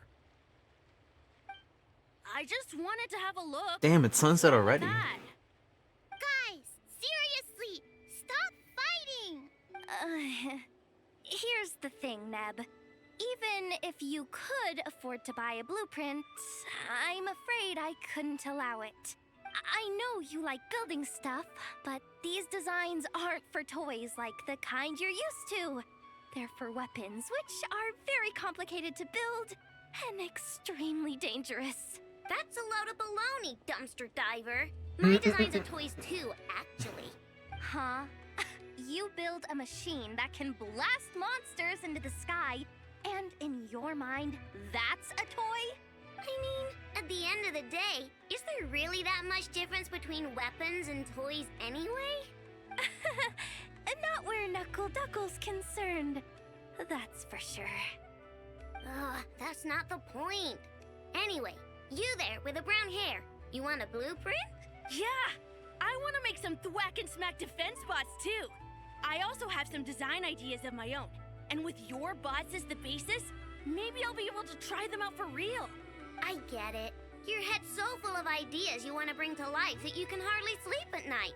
You try eating some snacks to take your mind off things, but it doesn't seem to help anymore. Exactly! But what can I do? I'll never be able to afford one of your blueprints. Well, you must have blueprints for the toys you've made too, right? Let's trade! One of your toys for one of mine. Really? Thank you so much, ma'am! Is it ma'am or... It's Boss. Boss of the Clink Clank Krumkake Craft Shop.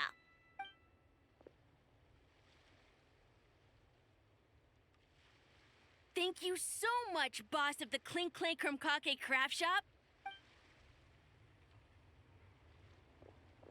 Huh. That was very thoughtful. Who are you, and what have you done with Aino? What's that supposed to mean? I'm a boss, aren't I? A lot of people depend on me. Looking out for them is a big part of the job. Did that really just happen? For a moment there, Aino stopped being a little kid and acted like a full-on grown-up. A grown-up who's shorter than the kid she was looking out for, but still. Previous records indicate that Aino has a 94% chance of adopting such behaviors when encountering a child in a similar situation to herself. Oh. Alright. Anyways, that's enough sidetracking for now. Let's actually go... Oh, we're going to the Alcor. Okay. There we go. Sus. Y'all saw the Yehoda joke at me? Captain Beto's hook was what got him in the end, huh? Oh, I didn't get a chance to show off how convincing I can be.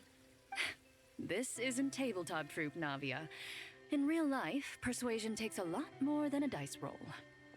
I brought a product tailor-made for Fontaine because I thought the group's activities were limited to that area. Turns out, we're dealing with an international crime ring. So I suppose it makes sense that Captain Beto's bait was more enticing. It's a good thing we teamed up. We wouldn't have gotten far without your intel either. Gotta ask though, how did you know these guys would be so quick to abandon the expo? I read their file. Nothing's off the table for them when profit's on the line. When it comes down to it, they'd see the protection the expo provides as just more red tape. Something to work around rather than with. Just like the law.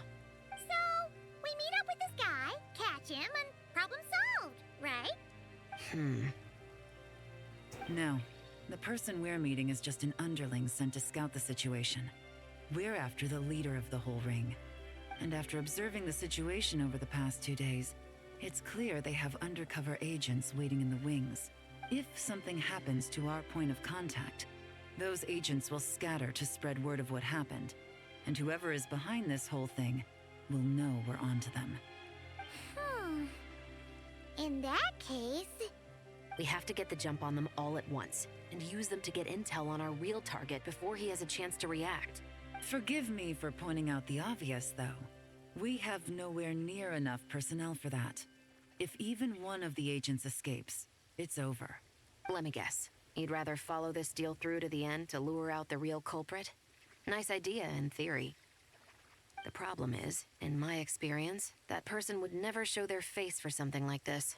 I can work around that. But only as long as the deal goes ahead.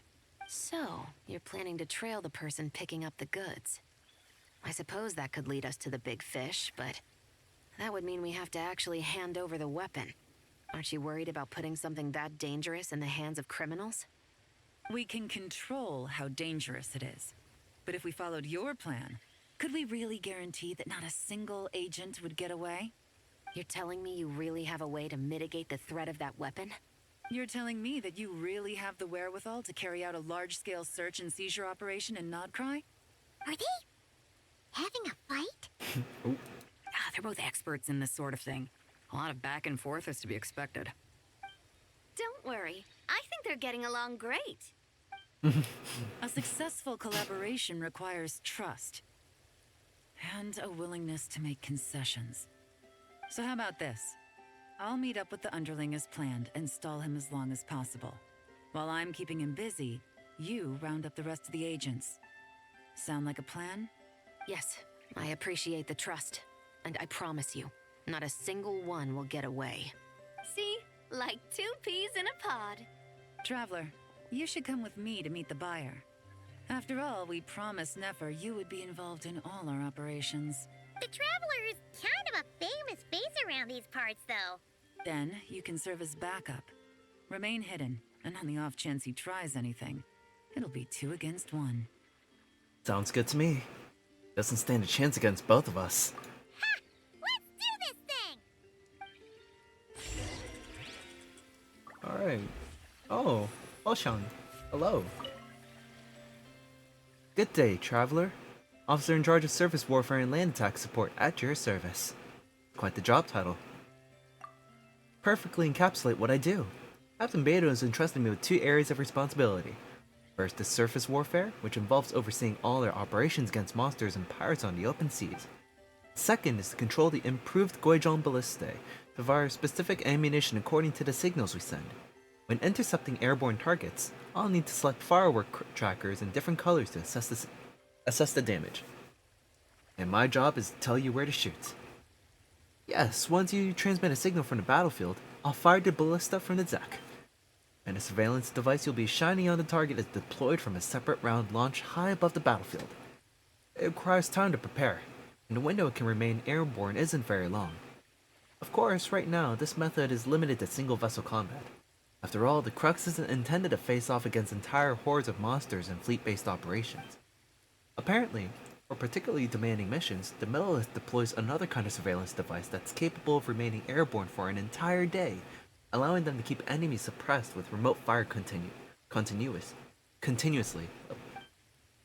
Not that I can imagine an enemy that would call for that level of firepower. Neither is it something I'd be eager to see. Alright, anyways, I'll leave you to your work then. Gongmiao. Nano. Jiao. Stone stool. Man, I was on a stone stool earlier too. Seahawk. Man, I just saw a Seahawk. Wait, oh, I missed you there. Who are you? Fengyun.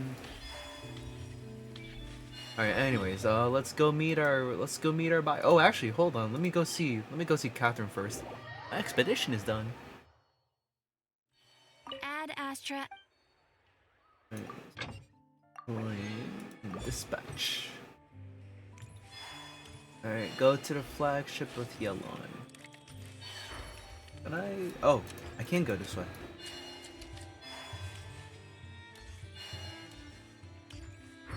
Alright. Yeah, I took the super long way to here when I was trying to find Navia earlier. Oops.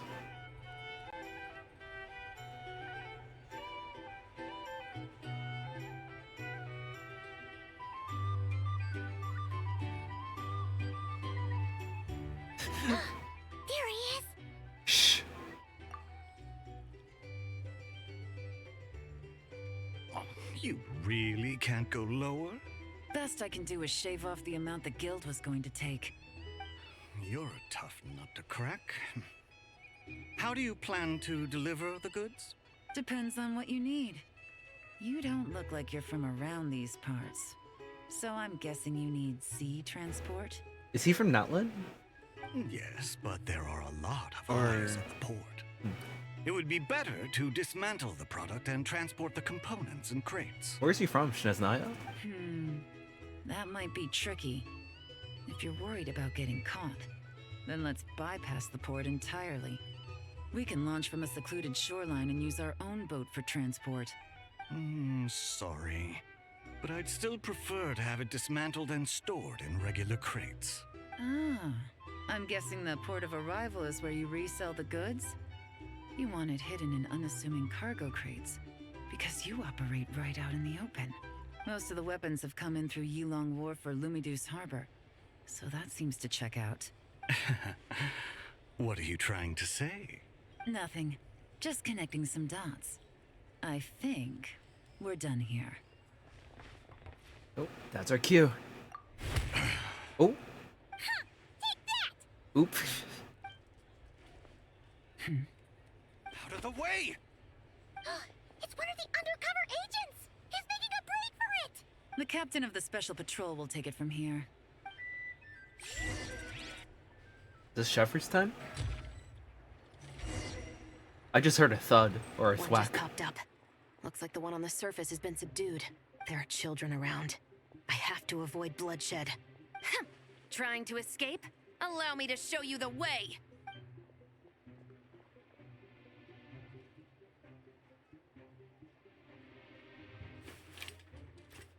I need to avoid bloodshed. About. Yeah, we'll avoid bloodshed, alright? Nope, not this way.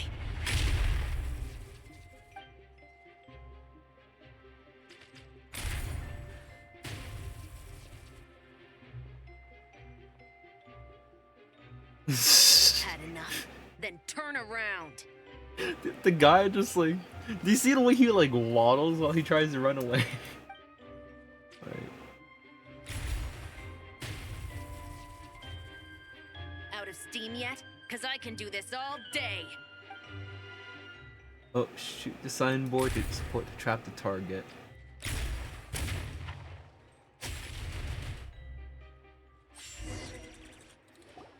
Oh, that's too much of a... Oh. My leg! Oh, shit. Is still attached. And if you want to keep it that way, I suggest you stay right where you are. A special patrol uniform. You think bringing me in is enough? Do you even know how many of us there are? If even one gets a... 5 at the port, 10 on the outskirts of Nasha Town, 3 near the plaza. Factoring in you and the buyer, that makes 20. Save the best for last, right? How did you... Don't even think about it. Ooh.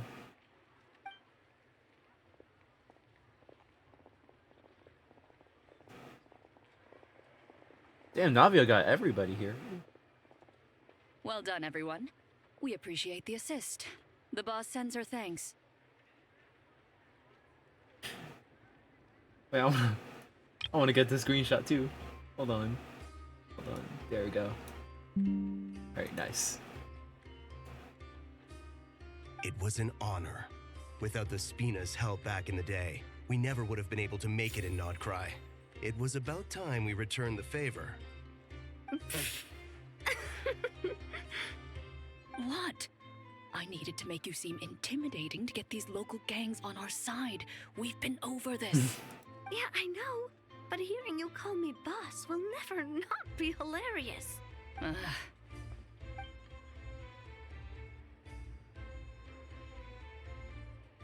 Wow! Navia is something else! Well, that explains your confidence. I had no idea the Spina di Rosula could mobilize these kinds of numbers outside of Fontaine. This Navia has quite a few tricks up her sleeve. No trade expo rules were broken either. Even if Nefer saw it all unfold herself, we still wouldn't need to explain a thing. Except for the guild's broken signboard, I would imagine. It was an unavoidable sacrifice. At any rate, I suppose the next step is to get these birds to sing. Should be an easy job. The Maison Gardiennage has a reputation for highly effective interrogation tactics. And if that doesn't work, I've heard that spies from Liyue have their ways of making people talk as well. Yes, that means the operation was a success, right? So far. Once we get someone to reveal who the mastermind behind all this is, that's when the real work begins. I'm sure that person is in hiding somewhere far removed from the expo. But as far as our deal with the curatorium goes, I think that's a wrap. Shouldn't we update Nefer then? First, we need to figure out what we can learn from these agents. We'll be in touch once we have the information. Then we can head to the curatorium together. Sounds good. Navia's help, Yella and Chevers escort the suspects away. Well, that went a lot smoother than expected. Not a single one got away. The real story behind everything. You're thinking about Nefer's final request, huh? Let's see. We have 2 expert detectives from separate nations teaming up to uncover an international crime ring. That's not a bad story.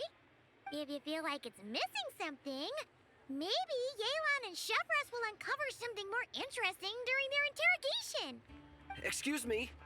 Are you the traveler? Oh, hello. Yehoda needs you back at the expo venue as soon as possible. Oh no! Did something happen? I'm sorry, I don't know the details. All she said was that it's urgent. Now let's get a move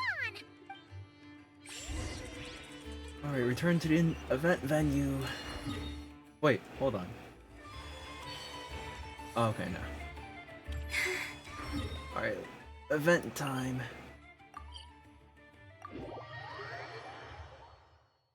Are the kids okay? Or are the people back to bully the kids? Either I throw the guild under the bus, or I get on the bad side of a terrifying merc captain. Oh, Wait. could this get any worse? I like this too. I like this screen too. I'm saving that. Get it together, Yehoda. Focus on the hot dog look you're gonna treat yourself to after today is over. One thing at a time. All right. You've got this. Let's try not to get too worked up, all right? Don't worry, we'll get to the bottom of this. I swear. What happened? You're here. Please, you've got to help me, Traveler. A theft at the expo is gonna ruin the guild's reputation. A theft? How did that happen? You're asking me. The guild has people keeping watch over the storage area for this exact reason. And it just had to happen to one of the scariest people here. Beto? Wait. Uh-oh. That means... Someone stole the ballistas? The guild asked us to keep our goods stored on the designated shelves.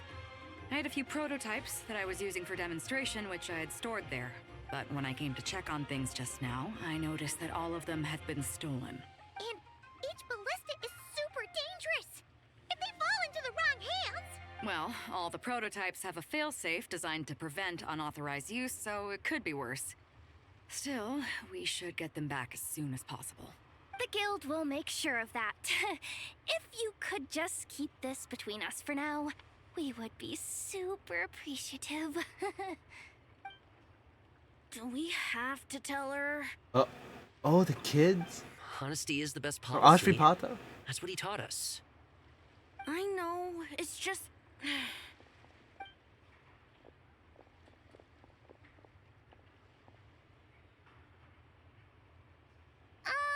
Miss Yehuda...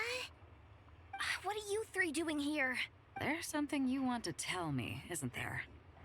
Well, Neb's been obsessed with the ballistas ever since we got here. That's why Uncle Ashvapati told us to come see your booth. It seemed like he was interested in them too, because he even told us what parameters to ask about. Oh, uh-oh.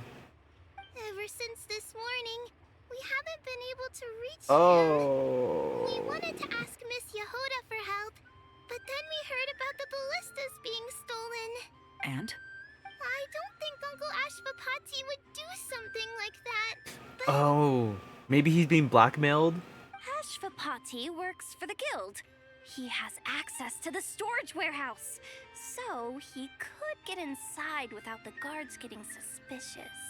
Wait, so now it's an inside job? Oh, jeez. The guild is never gonna recover from this. He made those toys the kids were selling, right?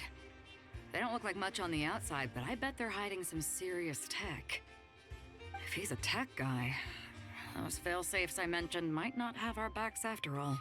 So, this just went from bad to worse. Oh, uh-oh. The question is, was he acting alone? Or is he connected to the crime ring? Could be. I mean, let's put it this way. There aren't a whole lot of people that could manage to stay off Yelan's radar. Why don't you take these kids to the curatorium and see what you can learn? I've got things covered here. Got it! Hold up. We can't hold these kids responsible, though. Right? No, of course not, but...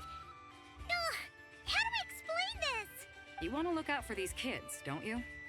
I promised I would. Besides, they're innocent in all this. Good, because I'm looking out for them too. That's why I want to find their uncle as soon as possible. No matter what he did or didn't do, it's worse for them if he's missing. I guess we're on the same page then. Take these kids to the curatorium. I'll update Yelan and tell her to meet you there. Will do! Alright. You three good? I wish I could make awesome. Oh, okay. Same thing. Beta. Okay. I guess nothing new for. Wait, hold on. Fontaine. Oh, okay. No. Alright. Curatorium, the secrets. Big oof indeed. Oh, what? Okay. What? Okay. Hey, never.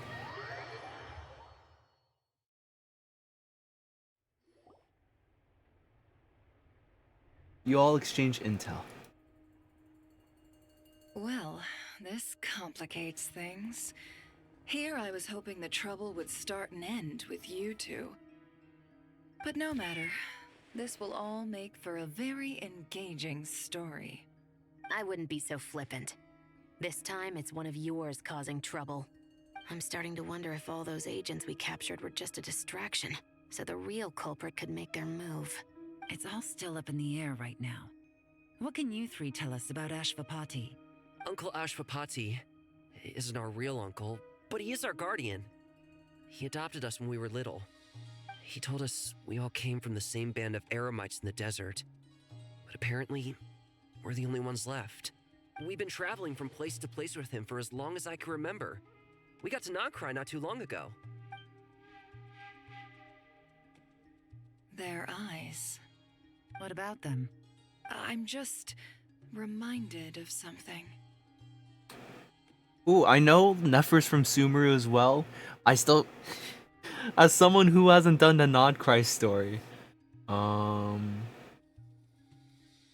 I can't say much. I can't say much. Never About a mind. decade ago, there was a band of eremites who, seemingly out of nowhere, gained technological capabilities far surpassing those of other groups.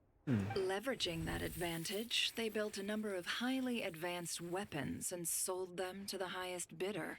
The conflicts in the desert became even bloodier as a result.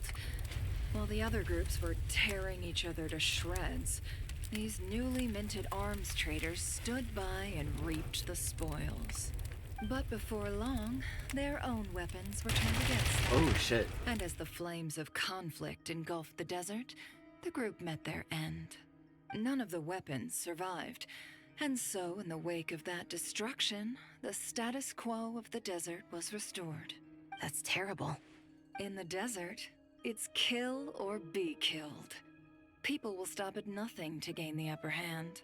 If this happened in Fontaine or Liyue, I'm sure the perpetrators would have been prosecuted to the full extent of the law. But in the desert, no one bats an eye. From what they've told us, sounds like these kids are orphans from that particular band of eremites. Which means their guardian is likely one of the few survivors as well. So the survivors of that band of eremites are back in the weapon business? Sounds like it. No! Uncle Ashvapati would never do something like that! No matter what happened back then, I know one thing for sure. Uncle Ashvapati hates weapons. Sure, he's good at building things, but all he does is make toys for us to play with. He can't be the kind of person you're making him out to be. Or... I'm sorry. All we can do is act upon the facts. So, what's our next move? From our interrogations, we've learned that in 2 days, the person behind all this has a meeting planned to collect the goods. If all goes well, we can head to the pickup point and ambush them. But if Ashvapati is part of this and the leader learns what happened, there's no chance he risks himself for his agents. So, that meeting might as well be moot. Then let's focus our efforts on Ashvapati for now. If we find him, he might just lead us to our culprit. If he stole the prototypes, there's bound to be a trail. I'm confident I can track him down. I just need some time. What can I do to help? I work best in the shadows. The more people involved, the harder it is to operate. As soon as I've got a location, though, he's all yours. You let me handle the search, and I'll let the special patrol handle the seizure. That does sound like the most feasible plan. I'll be waiting for the good news. Seizure? Hey! Don't worry too much right now. The most important thing is that we find your uncle. The rest can wait. Okay. Looks like I'll need to enlist your services for a bit longer, Traveler. As long as I get paid. No worries. I also want to see this through. Alright, part 2 is done. I wonder how much of we have left of for part 3. Wait until 7 o'clock, 10 o'clock in 2 days. Alright. Anyways.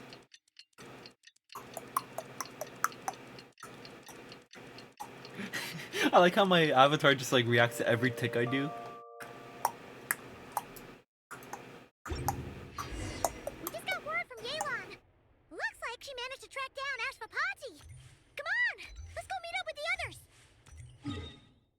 Alright, oh, alright, let's just go ahead and teleport here. Alright, cutscene time.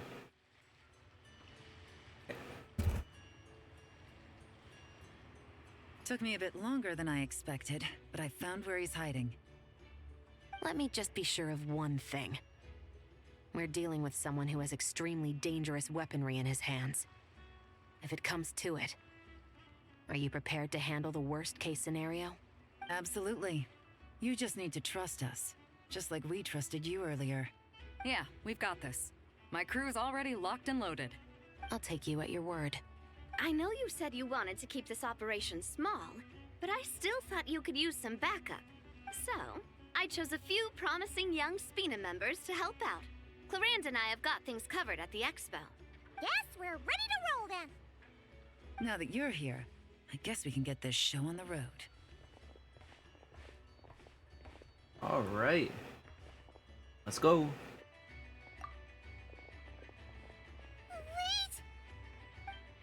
Hmm? I'm sorry, you can't come with us. You need to stay at the expo like we agreed. It's for your own safety. We know. It's just... Do you really think Uncle Ashvapati is working for the bad guys? I still want to be optimistic and think it's blackmail, but... I wish I could answer that question, but it would just be speculation. And I work based off evidence. He's been gone for 2 days now, and he just left us here. He's never done that before. Maybe he really is working for those people and was afraid of getting caught. But if that's true, then that means he must have been involved in making and selling weapons in the past too. Wouldn't that make him a bad person? Or maybe he's making those weapons just so he can get the money to feed you three.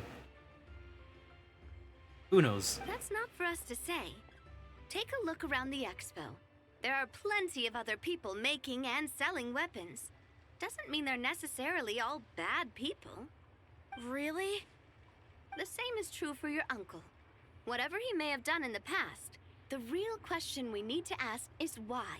There's a lot we need to know before we can judge a person. In Fontaine, we have a long and complicated process in place just to make sure we get the right answer to that question. Yeah. Why would Uncle Ashvapati do something like that? How about this?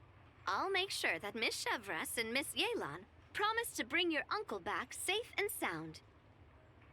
Then you can ask him yourselves. Thanks, miss.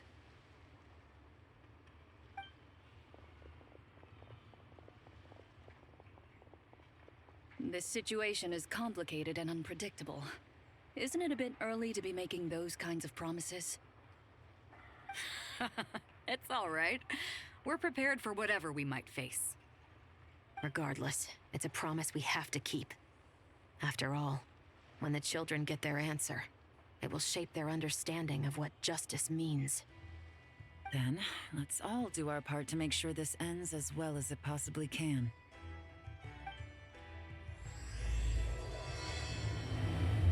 Part 3, Toys for the Children. Right, go to Ashvapati's hideout. Any new words? Nope. Right, Ashvapati.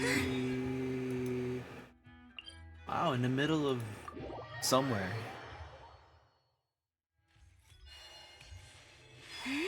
Oh, you're in this hut? Alright. Oh, I see a ballista on the ground there. Stop right there! Ooh. Where is he? We missed him. I didn't even see him in the first place. Looks like he left behind plenty of evidence, though. Search the area. Let's see if we can find a lead. Alright, investigate Ashvapati's hideout. Search the area. Let's see if we can find a lead. Strange. Did he lead us here on purpose? Alright, let's investigate this bench here. Hey, there's a letter here. Look at how it's positioned. It was begging to be found. I think it might be for us. You think he knew we would come here? If he did, He's a more impressive opponent than I anticipated. Let's keep going. We can read it together when we debrief. Alright, look at you. These records look suspiciously familiar. Yeah. Doesn't seem very coincidental to me either. What is it? Remember when I said this group's cover was ironclad? They were always careful never to leave a trail leading back to them. The one time they slipped up, it broke the case wide open. We found a cargo manifest left behind at the scene. That's the clue that led us to Nodcry. It was a similar story on our end. And now that same manifest shows up here, among the records left behind by Ashvapati. So, he's the guy that slipped up back then? Unless it wasn't a slip-up at all. How does the same clue get left behind at two separate scenes and picked up by two separate law enforcement agencies? Thinking back on it now, it doesn't seem quite so accidental after all. No. Almost like he led us here on purpose. But for what reason? Alright, one more thing to investigate. The ballista on the ground. Wait! Is this what Paimon thinks it is? It's the display model that goes with the prototype. Guess that does make him our thief. What's worse is that, with his technical background, I bet he managed to bypass the security features on the prototype. You're saying our guy has a battle-ready ballista in his possession, just waiting to be unleashed? Oh, this isn't looking good. Something isn't adding up. All the evidence suggests that he was here alone.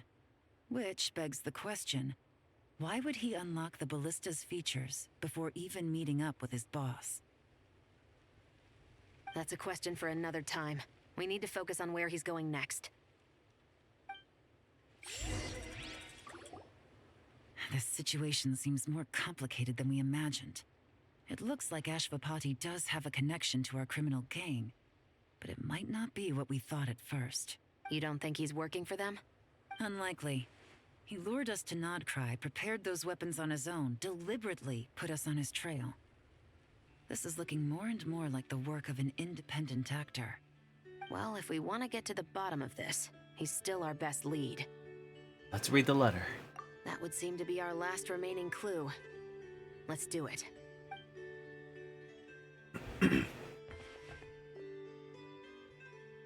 To the officers of the Special Security and Surveillance Patrol and the Liyue Qixing, you certainly live up to your reputation.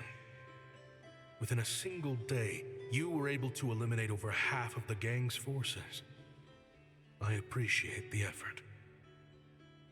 I doubt my secret hiding spot will be a secret much longer. So I suppose it's my turn to throw my hat in the ring. I'm just glad I no longer have to run.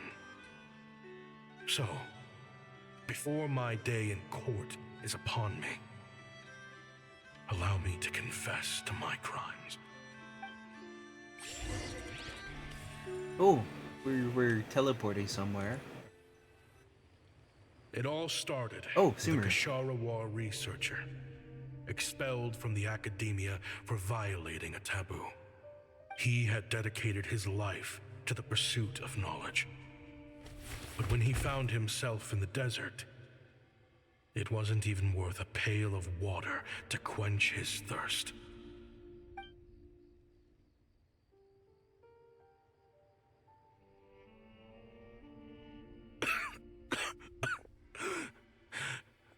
Could you spare some water?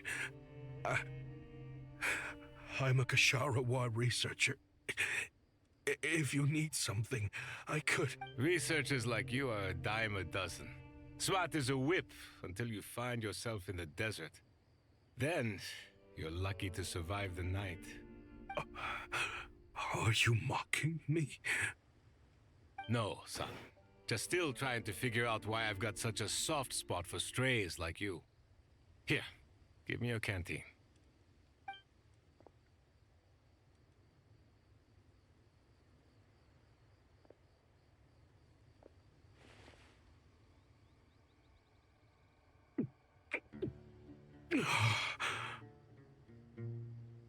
You got somewhere to go? Not really. Thanks to this water, though. At least I can rule out the bottom of a vulture's stomach. Now you're talking like desert folk.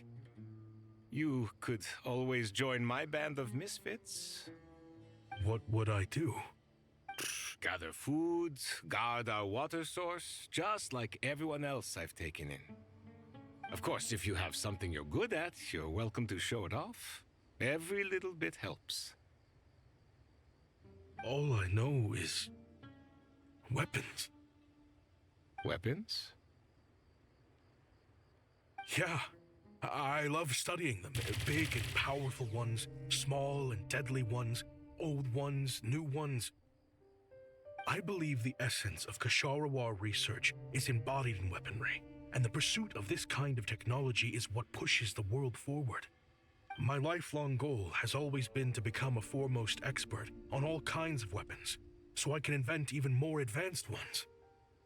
So I might have borrowed a few sensitive techs without permission, but you see the vision, right? The higher-ups in the academia just didn't understand. The academia could have 1,001 reasons for exiling you out here, and it still wouldn't matter to me, son.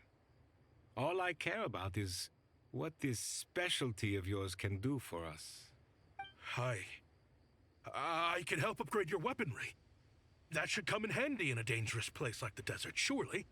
True, weapons are essential to life here in the desert. Most folks get them when merchants happen to pass through. But when it comes to protecting the people here, this scimitar in my hand is more than enough. The kind of weapons you're talking about are overkill for a place like this. Overkill? Really? Our group is lucky. Our ancestors learned how to protect the oasis from the sandstorms to prevent it from drying up. Plus, we're pretty far off the beaten path. Helps us avoid conflict with other bands of Eremites. All in all, we don't have to travel to find water. We don't have to fight off other desert folk. It's a real place to call home. There are plenty of ways to die in the desert, but behind a lot of them lies too much ambition. So, having somewhere to settle down is more than enough for me. I see. Guess I could do some odd jobs then. I've heard you Kasharawar scholars are handy with all kinds of gadgets. You could always make something for the kids. You mean, like, toys? Yes, if you wouldn't mind. It'll give them something to do. Life can get boring out here. All right, then. And just like that, a Kasharawar scholar at the cutting edge of his field ended up in the desert, making toys for children. It got boring from time to time, but all in all, those days were quite pleasant. The Eremites accepted me as one of their own, and all the children loved me. Looking back now, I wish I could have lived like that until the end of my days. But then, those despicable people showed up, and it changed everything. Don't rush me. These materials are in short supply. Oh, they've got a lot of nerve showing their faces back here. Send the gem? It has been a while. Well, we have a right to this oasis too. Our ancestors were part of the group that discovered it. You hated this place. After that giant sandstorm when everyone else was trying to figure out how to help, you got out of Dodge the first chance you could get. Because I knew better than to be stubborn. Stay in one place too long around here, and it might just be your grave. You abandoned this place. If we'd done the same, the oasis wouldn't even exist anymore. You gave up your right to be here a long time ago. I heard they joined another band of Eremites after leaving us, but got kicked out. I bet they're only crawling back to us now because they've got nowhere else to go. Chief, should we drive him off? I'd like to see you try. I'm warning you. You won't get rid of us that easily. Leave them be. This oasis has always been big enough to sustain more than one group of people. It's not worth spilling blood over. All that matters is keeping the people here safe. At the time, I didn't think much of it. Just Chaim Wazet being the kind-hearted man he always had been. And so, normal life continued, much unchanged. Well, mostly. You can take the scholar out of the academia, but putting your life's work behind you is easier said than done. I often found myself flipping through my collection of blueprints and sketches. The ruin drakes scattered around Sumeru were of particular interest to me. As far as I knew, no one had been able to analyze or reproduce the technology within those mechanisms. But I was able to design a kind of lure to bait them into attacking a specific target, in effect, turning them into a weapon. Somehow, the new arrivals at the Oasis must have caught wind of it, because they soon started taking an interest in me. Oh no, I'm thinking Ashvapati is the reason that their whole group got... Oh no. Hope you don't mind me asking, but is that a weapon you're researching? I do mind, actually. It's none of your business. Rumor is you used to be a researcher at the academia.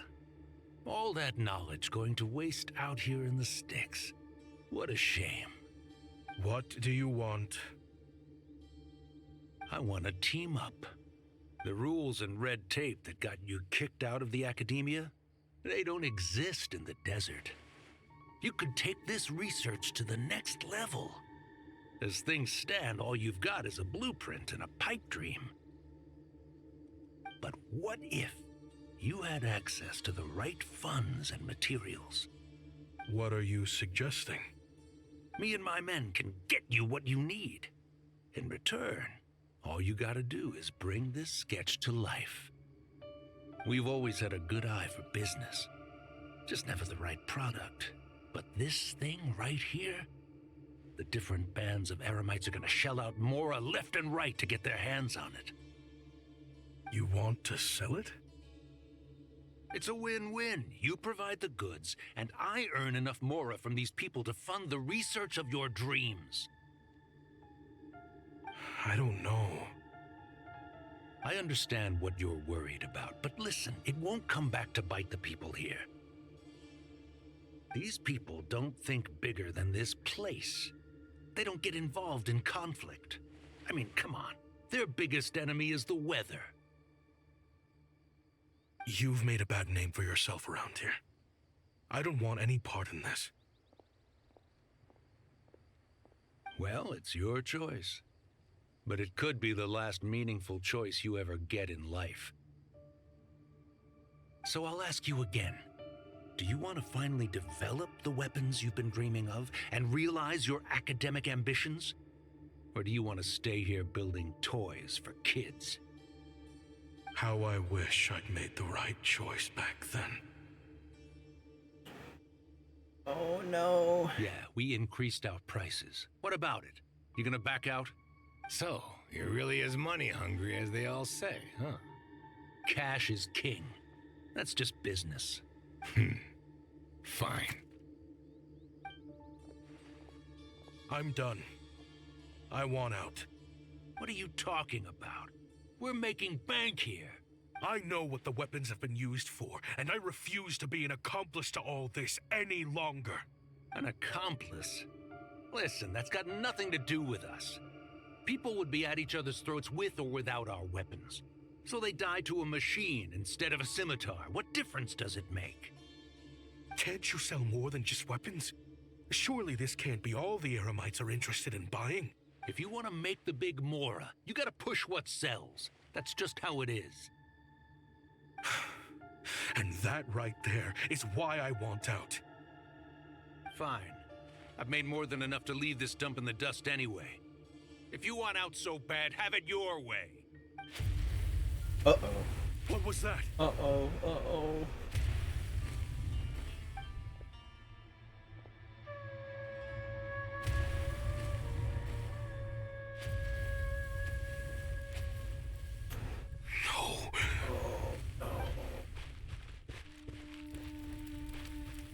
Kaim was it.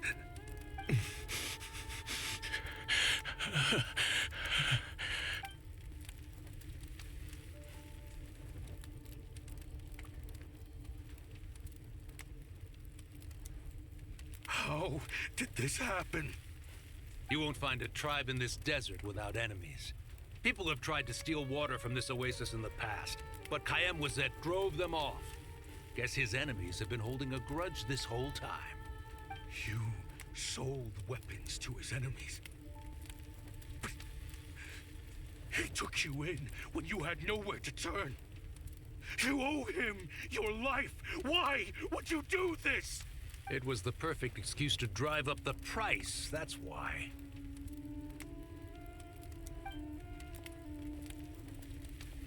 It was only later that I found out.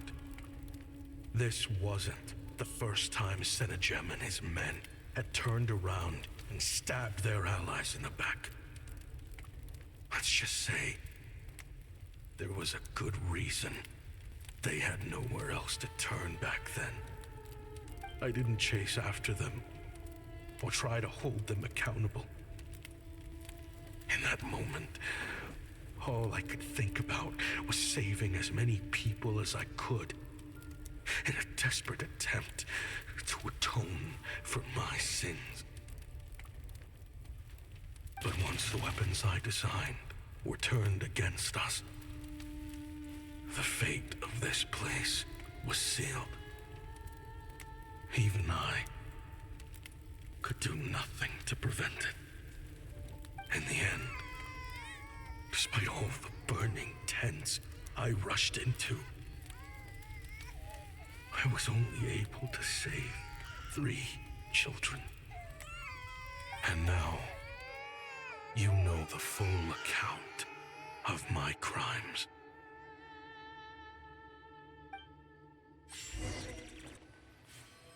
Oh, poor dude. No. I've been raising them ever since, while attempting to hunt down the men who made them orphans in the first place. Wait, so... I wonder...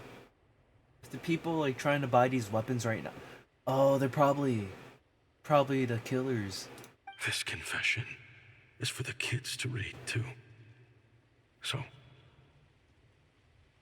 I hope you'll pass it along to them. They deserve to know the full truth of what happened. I know I'm in no position to make requests, but please, help them find loving parents to take them in.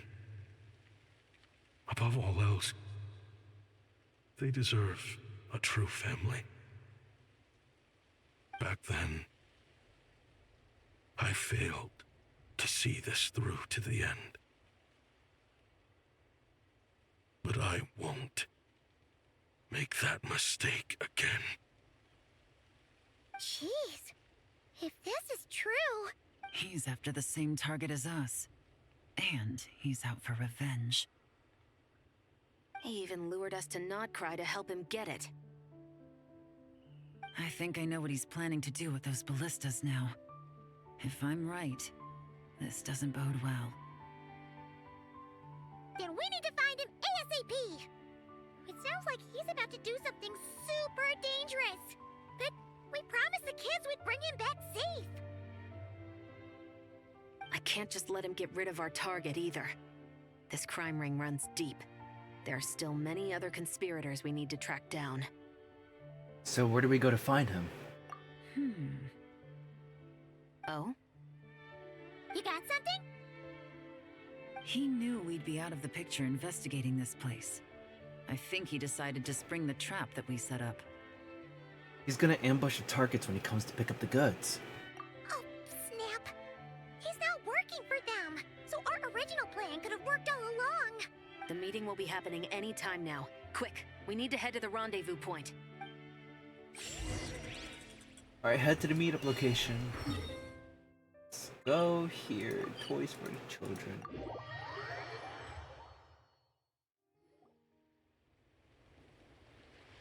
Ashvapati. Damn. The villain got a glow up, I see. Getting a whole like suit and everything. It's been a while, Senegem. Over a decade at least. How did you find this place?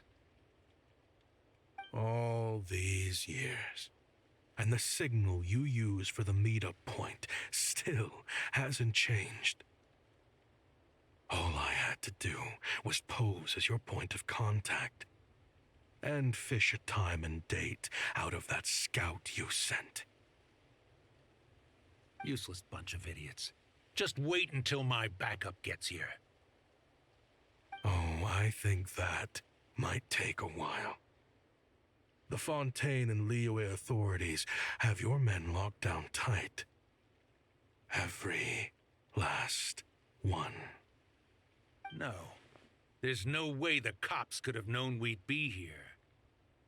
Unless, of course, someone deliberately left a trail of clues, leading them straight to the expo. That would be a different story, now wouldn't it? If they hadn't taken your agents out of the equation, I doubt I would have been able to lure you here. So now what? You gonna turn me in too? No. The authorities can have your men. Ooh. But you're mine. Is that Fatui tech? Oh, shit. Looks like your skills are as good as ever. Listen, I know you're mad that I've been racking up Mora without you all these years, but it looks like you still got it. If you want back in, we can work something out. After everything that happened, what makes you think I would want back in? Because what's the alternative? You're not here for revenge, are you? After Kayemwazet took you in, you really convinced yourself you were one of them, huh? What you should have learned is that banking on loyalty and belonging is a losing hand. Better to cash out before you're in the hole. In the desert, my people live by one rule and one rule alone. The last laugh doesn't go to the righteous. It belongs to the one who knows how to cut their losses. Just look at me. When there's Mora to be earned in the desert, I'm a desert folk. When the opportunities in Fontaine are sweeter, I'm a Fontanian. You think everyone is as much of a lowlife as you? A lowlife? There's nothing Mora can't buy, Ashvapati. That includes prestige. You're talking to a renowned Fontanian philanthropist who lives in the Vasari Passage and spends his days going from one grand banquet to the next. Nobody who counts would dare call me a lowlife. Are you done? Clearly there's no reasoning with you. Fine. Have it your way. But if you want me dead so bad, why'd you come to face me alone? That wasn't the wisest decision now, was it? Oh, don't you worry. I brought plenty of firepower with me. You could have brought a whole army for all I care. These weapons will bury every last one of you! Okay, not the ballista. Oh gosh. What the? Are you crazy? If that thing fires, you're not getting out of here alive either. Yes, that's the plan. It's high time both of us paid the price for our sins. He's lost his mind. Get him! Start breaking his bones until he removes this barrier. Hold it right there, all of you. Otherwise, I've got enough firepower to go around, too. The Maison Gardiennage. You got here sooner than I expected. Hey! What's that in the sky? Looks like bad news. Ashvapati, you have my word that these people will face the judgment of the Fontaine courts. Remove the barrier and come with us at once. Fontanian justice is too merciful for them. You should leave us. Stubborn fool. Ati, Neb, and Raya are waiting for you. I don't deserve them. I have to atone for the things I've done. What is it you feel you need to atone for? Weapons research? You're from Liyue, right? Your ancestors were the first people to master the recipe for gunpowder. And yet, they turned it into fireworks and firecrackers that even children could play with. Surely, it's choices like that which make Liyue what it is today. I hear that it's a very peaceful place to live for the most part. But me, I chose to use my research skills to create weapons of war. You know, it's very convenient for the ballista to stay still during this talk. And destroyed the only home those kids had. That's why I have to atone.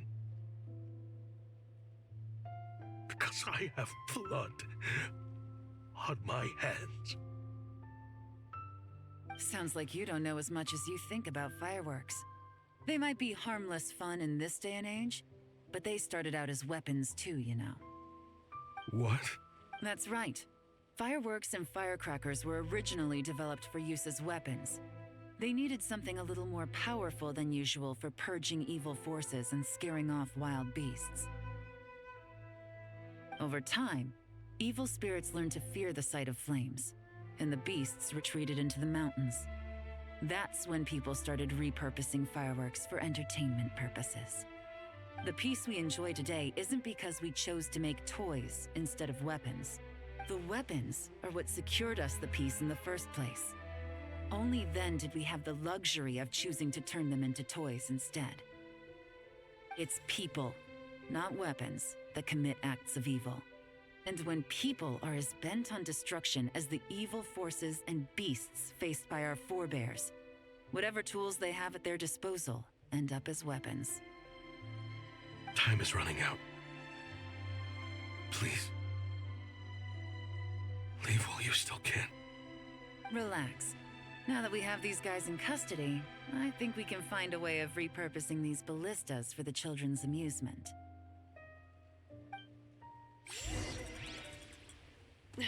Ooh, cutscene?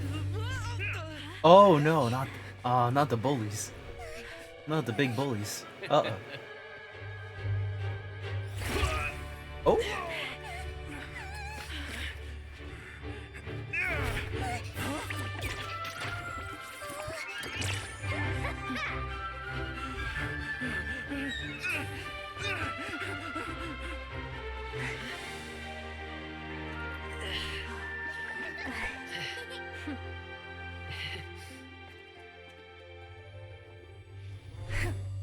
I knew they were looking for trouble, but they messed with the wrong manager.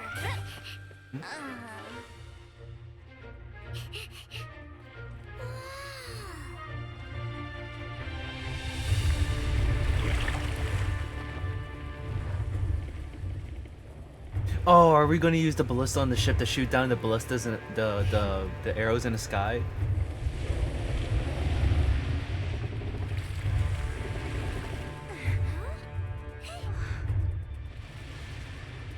Oh, that's already a lot of missiles. Ooh.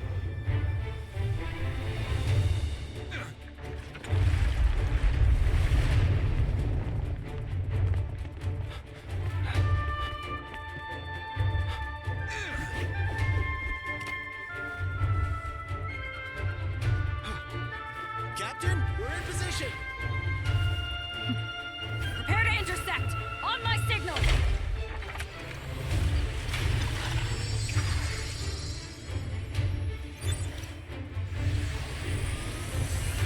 Fire!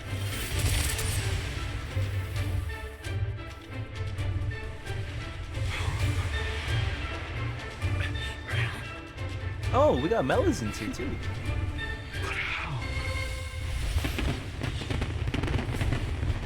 Oh, pretty.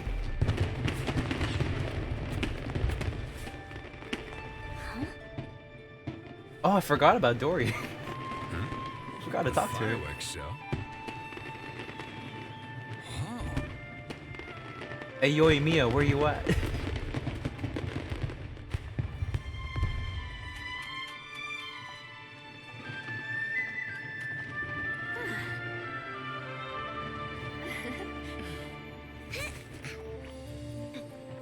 Recording mode on. Has this always been part of the show?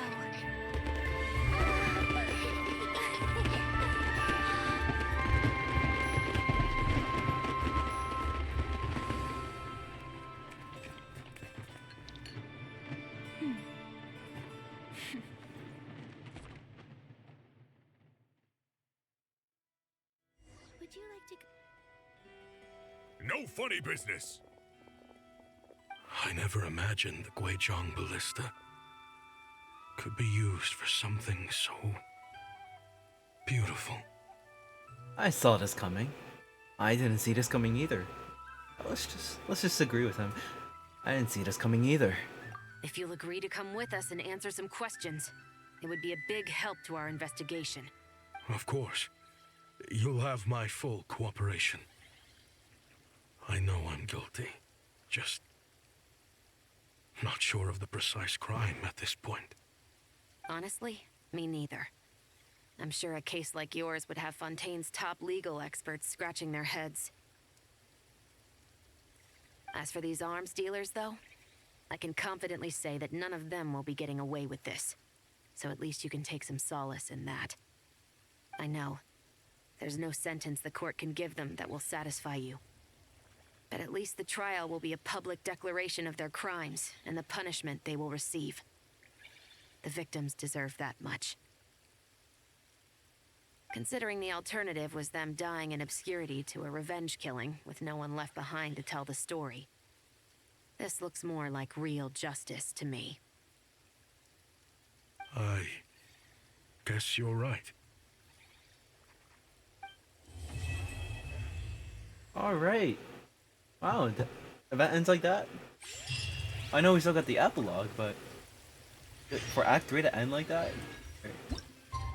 Anyways, let's finish the epilogue. Not bad. It's before 3 a.m. But not bad. I need to head to bed now, super tired. Yeah, understandable. It is quite late. But Azuri, thank you so much for hanging out today. Thank you so much for stopping by. Ask Papaji in the end. Let's go ask him for an update. Yeah, but thank you for stopping by, sticking around, hanging out today. Thank you so much. And me too, you too, Shiny. Thank you for sticking around for so long. Thank you so much. I have a bit of headache this whole time. Yeah, y'all get some rest. Y'all get some rest, get some much deserved rest. But thank you both for sticking around for so long. Thank you so much. I hope you both have a great rest of the night. Oh shit. But yeah, sweet dreams. Get lots of rest. Feel better. And thank you for sticking around. Thank you so much. Have a good night, you two. Great! Everyone's in one place. Now that we are on the other side of this incident, I suggest we put any remaining questions to rest here and now. The Voynich Guild won't be responsible for any disputes remaining after this meeting. Understood. Well, there's been no serious harm to me or any of my compatriots. And with the arms dealing operation closed down, I've achieved my strategic objective. I'm happy to let the Fontaine authorities process the culprits from here on. I appreciate your flexibility. I'll need all of them in my custody to proceed with the case files. As for you...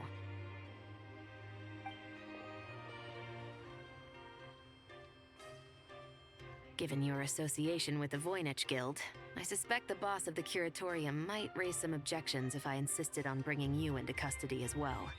Then what do you propose, Miss Chevreuse? While pursuing one of the suspects in this case, it was unfortunately necessary for me to destroy a certain signboard in Nasha Town. Is that an official confession, officer? What I'm suggesting is that I don't file charges against Ashvapati, he stays here, and in return, you don't seek damages for the signboard. Sound fair?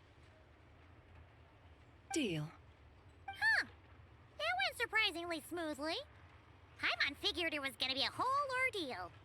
Uncle Ashpapati, we... They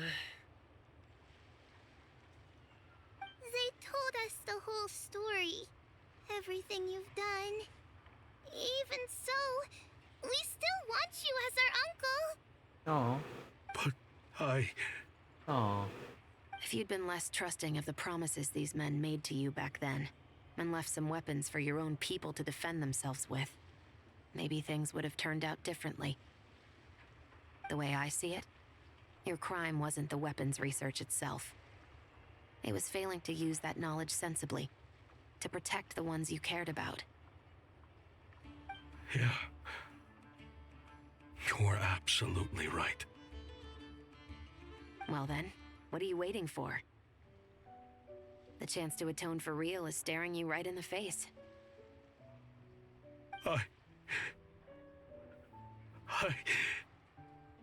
Children, from now on, I will protect you with my life. Oh. Traveler, Yelan, on behalf of the Fontaine authorities, it has been a pleasure working with you both. I wish you all the best. I have plenty of other business to attend to, so it's probably about time I got going as well. See ya. Looks like you're a free man. I guess, but even if they won't arrest me, I still have a lot to answer for. I joined the Voynich Guild with my own agenda and nearly ruined their reputation. Are you? After you joined us, it didn't take me long to find out that you'd lied about nearly everything. Everything except your desert origins. That turned out to be true. Wait, whoops, wrong button. Whoops, let's give me a sec. Are you really gonna let me get away with this? I actually consider the desert my home too, so I was interested to learn who the real Ashvapati was. Thanks to the Traveler, I now know the full story. And my, what a story it is. Granted, the final chapter caused us a fair amount of trouble. But hey, sometimes that's the price you pay for a good ending. Are you serious? I mean, obviously I can't let you stay in the guild. Not after all the rules you broke. I completely understand. I'd recommend that you take these kids back to the desert. Why? The desert has been plagued by seemingly endless conflict since as far back as I can remember. But your story offers a glimpse of a different way of life. Maybe there really is hope for peace in the desert. The Sumeru of today is a different world than what it once was. With Lesser Lord Kusanali at the helm, who knows where the possibilities end? Maybe you could rebuild the home these kids once knew. I'm flattered, really. But that was a lifetime ago. I'm sure the sandstorms will have buried any last trace of that oasis by now. Sure, we could put up a few tents and call it a settlement. But what then? It would be a brutally harsh existence. There's no way around it. Where there's Mora, there's always a way. Hello, my dear customer. Why don't you discuss your needs with me? If you can dream it, you can buy it. So Mora is the answer, huh? All right.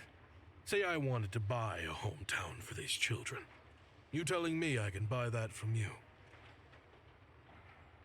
Don't take her so literally. She's just doing her sales pitch. Sure can. Huh? Ta-da!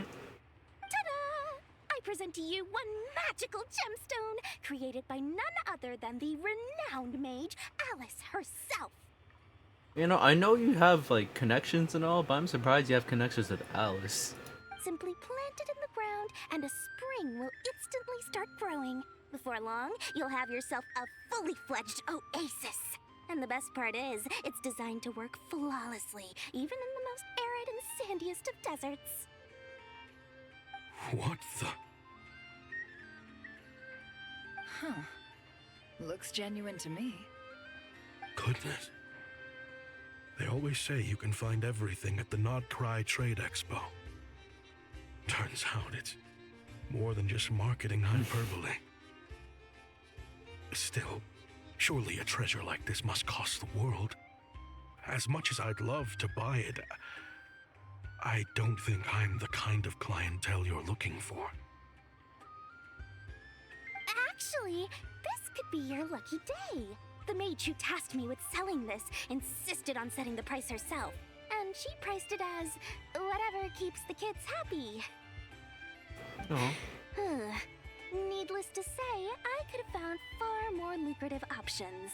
But alas, none of them would be worth breaking a promise to a mage over. Whatever keeps the kids happy? So what is that in Mora? Good Reef? question. I got it! How about I charge you whatever you three kids earned at the expo? Then you can say you bought back your hometown through nothing but your own hard work. Oh, that's very nice and fair. I think that would keep the kids very happy indeed. Wouldn't you agree? Deal! Oh. Well, this was a strange turn of events. Oh, but anyways. You never know what to expect with Dory. I think it's safe to say that this was one of the more memorable trade expos. Alright, and that's the epilogue. Alright. Dude, I almost didn't see Dory here. You see how small her head is? Jeez. Uh-oh. It's Lord Songima Bay. Oh, I wonder what we're in for this time.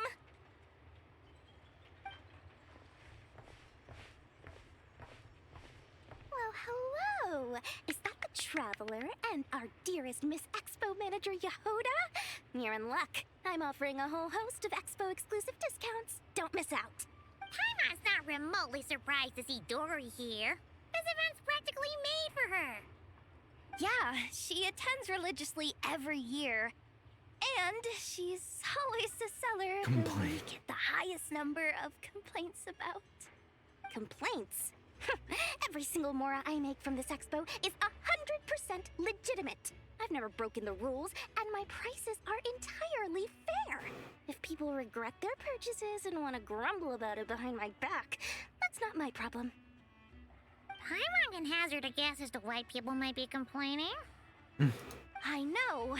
And every dispute ends in your favor after you've peppered the buyer with 1,000,001 reasons why you're not in the wrong. It's just, could you maybe not find a way to send every single one of your customers complaining to me this time? I'm begging you, Lord Songema Bay, for me, please. So that's why you came to see Dory? Just to beg her to rein in the ripoffs? How about this? A special opening sale just for Miss Yehoda. 50% off! In other words, I'll do my very best to keep the number of complaints down to no more than half of my customers. Sound good? How much? How can you tell what half's gonna be? Jeez, what a bargain. Works for me, I guess. Even discounts come with trouble. Right. Any additional words, Dory? Oh, hello, Ether. Welcome. Just so happen to have amassed a collection of valuable, interesting, and highly useful items for perusal. And just for you, an exclusive Ether discount, 50% off everything. Damn, if only I could shop here. Anyways,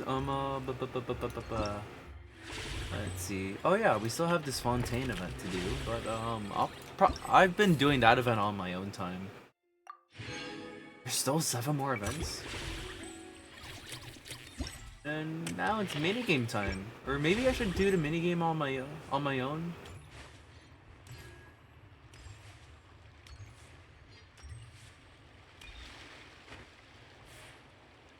Alright, I don't know where else I would find 7 other events. Like, I think I'll do one of each stage right now. But I think I'll probably just do the minigames on my own time. But otherwise, yeah, we'll just do a little bit right now. It is getting late, so it is already 3 a.m. So yeah, I should find time to rest whenever I can. All right, yeah, one stage of each minigame. I think we're good, and then we'll end stream. Alright, all players do crystalline damage increased by 60%.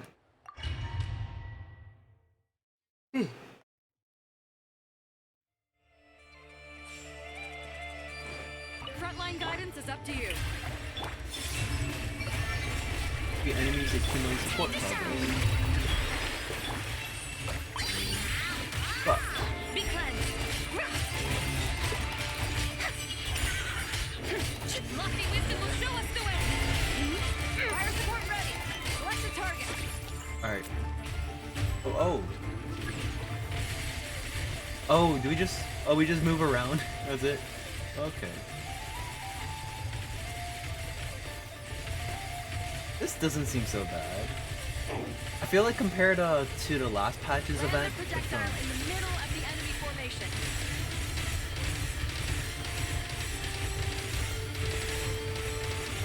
Yeah, compared to the last patch event where you like try to use Gene to like send those like shockwaves or whatever, or those wind blades. I feel like this is a lot easier to aim with, which is really nice. Let the world collide! Without further ado. The sky's clear, the blaze moon shines! Smite the dust! Fire support ready! Select the target!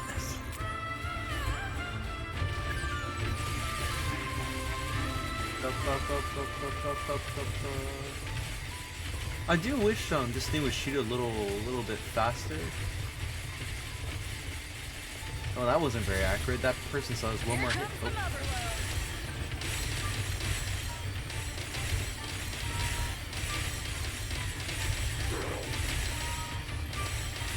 Yeah, if this thing could be a little bit more accurate, that'd be nice.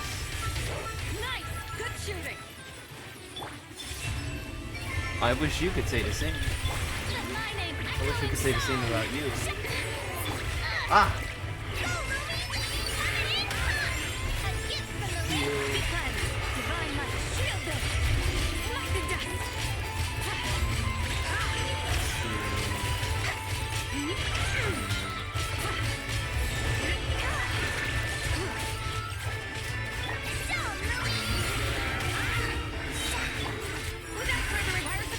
Oh, fire support. Oh, okay. Well, I think, what is it? The last event, even if you go into like the Gene mode, like the timer won't stop. Or the timer will stop. The timer will stop, right? I think. Going into ballista mode was unnecessary, I guess. Oh, Nefa? Alright, tutorial, sure, that sounds great. Full loading tutorial now. Oh, special tutorial, how thoughtful. I created this tutorial because you want people not only get a solid understanding of how the Thwacken's defense blocks work, but also have a good time trying them out. I know putting that much thought and effort into this, you must really be proud of your creations. Please get ready, tutorial is about to begin. Alright, familiarize yourself with the mechanics of the Thwacken's defense bot. I have time to deploy our mechanism before the enemy gets here. Let's deploy the mold chef first. That allows you to take a better look at his ability. Alright, periodically generates energy. Legion energy. Don't worry, the energy produced is collected automatically. Collect enough energy now, it's time to deploy the cannoneer to strike the enemy. Legion is ready, can now engage the enemy.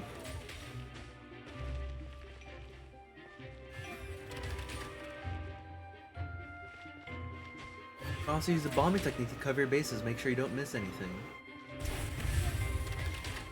Okay, that was a little underwhelming for a bombing technique.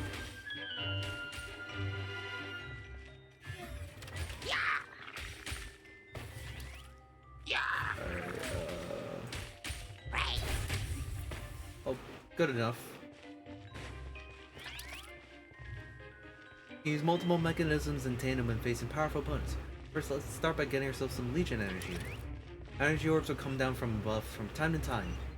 Collect Legion energy by simply touching them.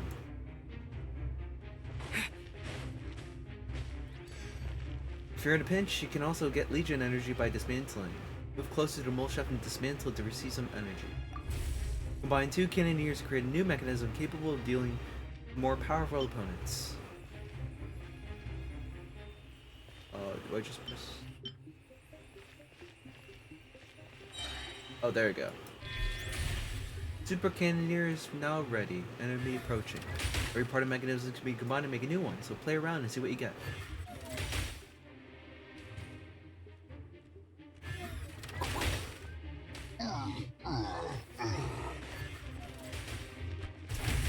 Nice. Good, looks like we're ready for the real drill. As fun as that was, I think I'll consider that as my one stage. Alright. I think I will enjoy doing that minigame a lot, but just because due to the time crunch we're on. Alright, bring it on, I'm on fire. See what this Pneumosia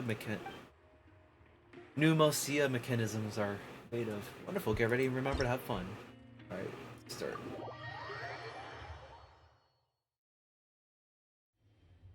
Switch experiment shield line to absorb incoming. This is just a simulation, but be on your guard.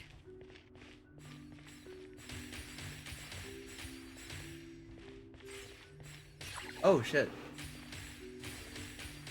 I can't run.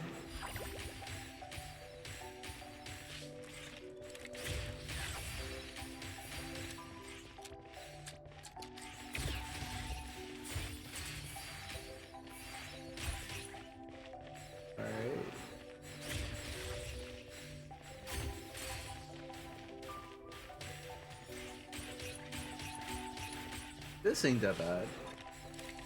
Oh, whoops. Okay, so...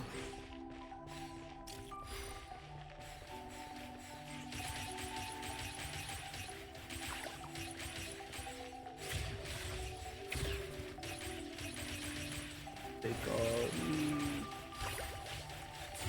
I've activated a backup energy source for you. Keep at it.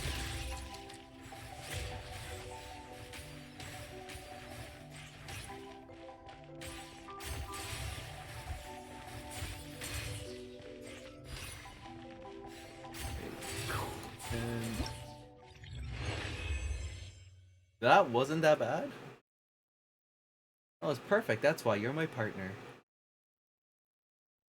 Alright, but honestly, that really wasn't that bad.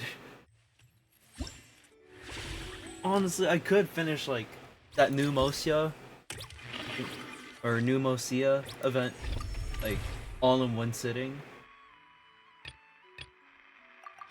Right now, but I'll stick to my word. I'm just gonna do like one of each stage. I'm also getting a little hungry, and I think the caffeine's starting to wear down, so I think this is probably a good time for me to wrap up. But everybody, this was a fun stream. Thank you all for hanging out today. Thank you all for oh, sorry, give me a sec. Excuse me. But thank you all for hanging out today. And thank you all for sticking around for that 2-hour-long yap session before we started Genshin. And also thank you / sorry for that yap session. I should probably say. It was fun though. I probably should have like I should probably make like a stream reserved for just yapping sometime. But yeah, I think that's it for now. Real quick before we end, I'll share the Discord. Oh wait, I can't type. Discord and social links. Mostly active on Discord, the place where y'all hang out and chat about things, mostly all things Hoyo, but also other games too. I know some of us have been talking about Pokemon Go for a bit. But also Discord's the place where I upload my schedule each week. I know tomorrow I plan on doing Honkai Star Rail's Inforius patch or 3.6. Yeah, we only have 2 more Inforius patch, 3.6 and 3.7, and then that's it. And then we can move on to Plan Arcadia. I am very behind on all my Hoyo games. So it's one step at a time. One step at a time. But also we got Twitter, which I haven't used in a while, Instagram, which I have not used in a while either, but Instagram has all my IRL stuff, immersion breaking stuff. And YouTube has VODs, mostly Euphoria stuff, but I plan on uploading some Genshin events too. I think I saved the Lantern right. I know I saved the Homeward event. And then but yeah, I got VODs to upload, and they'll all be on YouTube. Including this one. I'm not sure if we'll keep all the yapping, but but I'll make sure to have that too. I'll make sure to have this VOD up. But I think with that being said, thank you all so much for hanging out today, everybody. Thank you all so much for lurking, conversing, all that good stuff. And Zimius, thank you again for the raid. I appreciate you stopping by, hanging out. I appreciate you trusting your community to me. As always, everybody, stay happy, stay healthy, stay safe. It's crazy times out there, but hopefully I can make things less bad crazy and more fun crazy, and maybe more yapping crazy in the future. I feel like I got carried away on some parts, but but yeah, I should probably wrap up. It's 3:14. The time is currently pi. 3:14, but yeah, I gotta rest or find some food and then rest. But yeah, until then, I will see you all next time I stream. Alright? Bye, y'alls. This is Boba Beats signing out.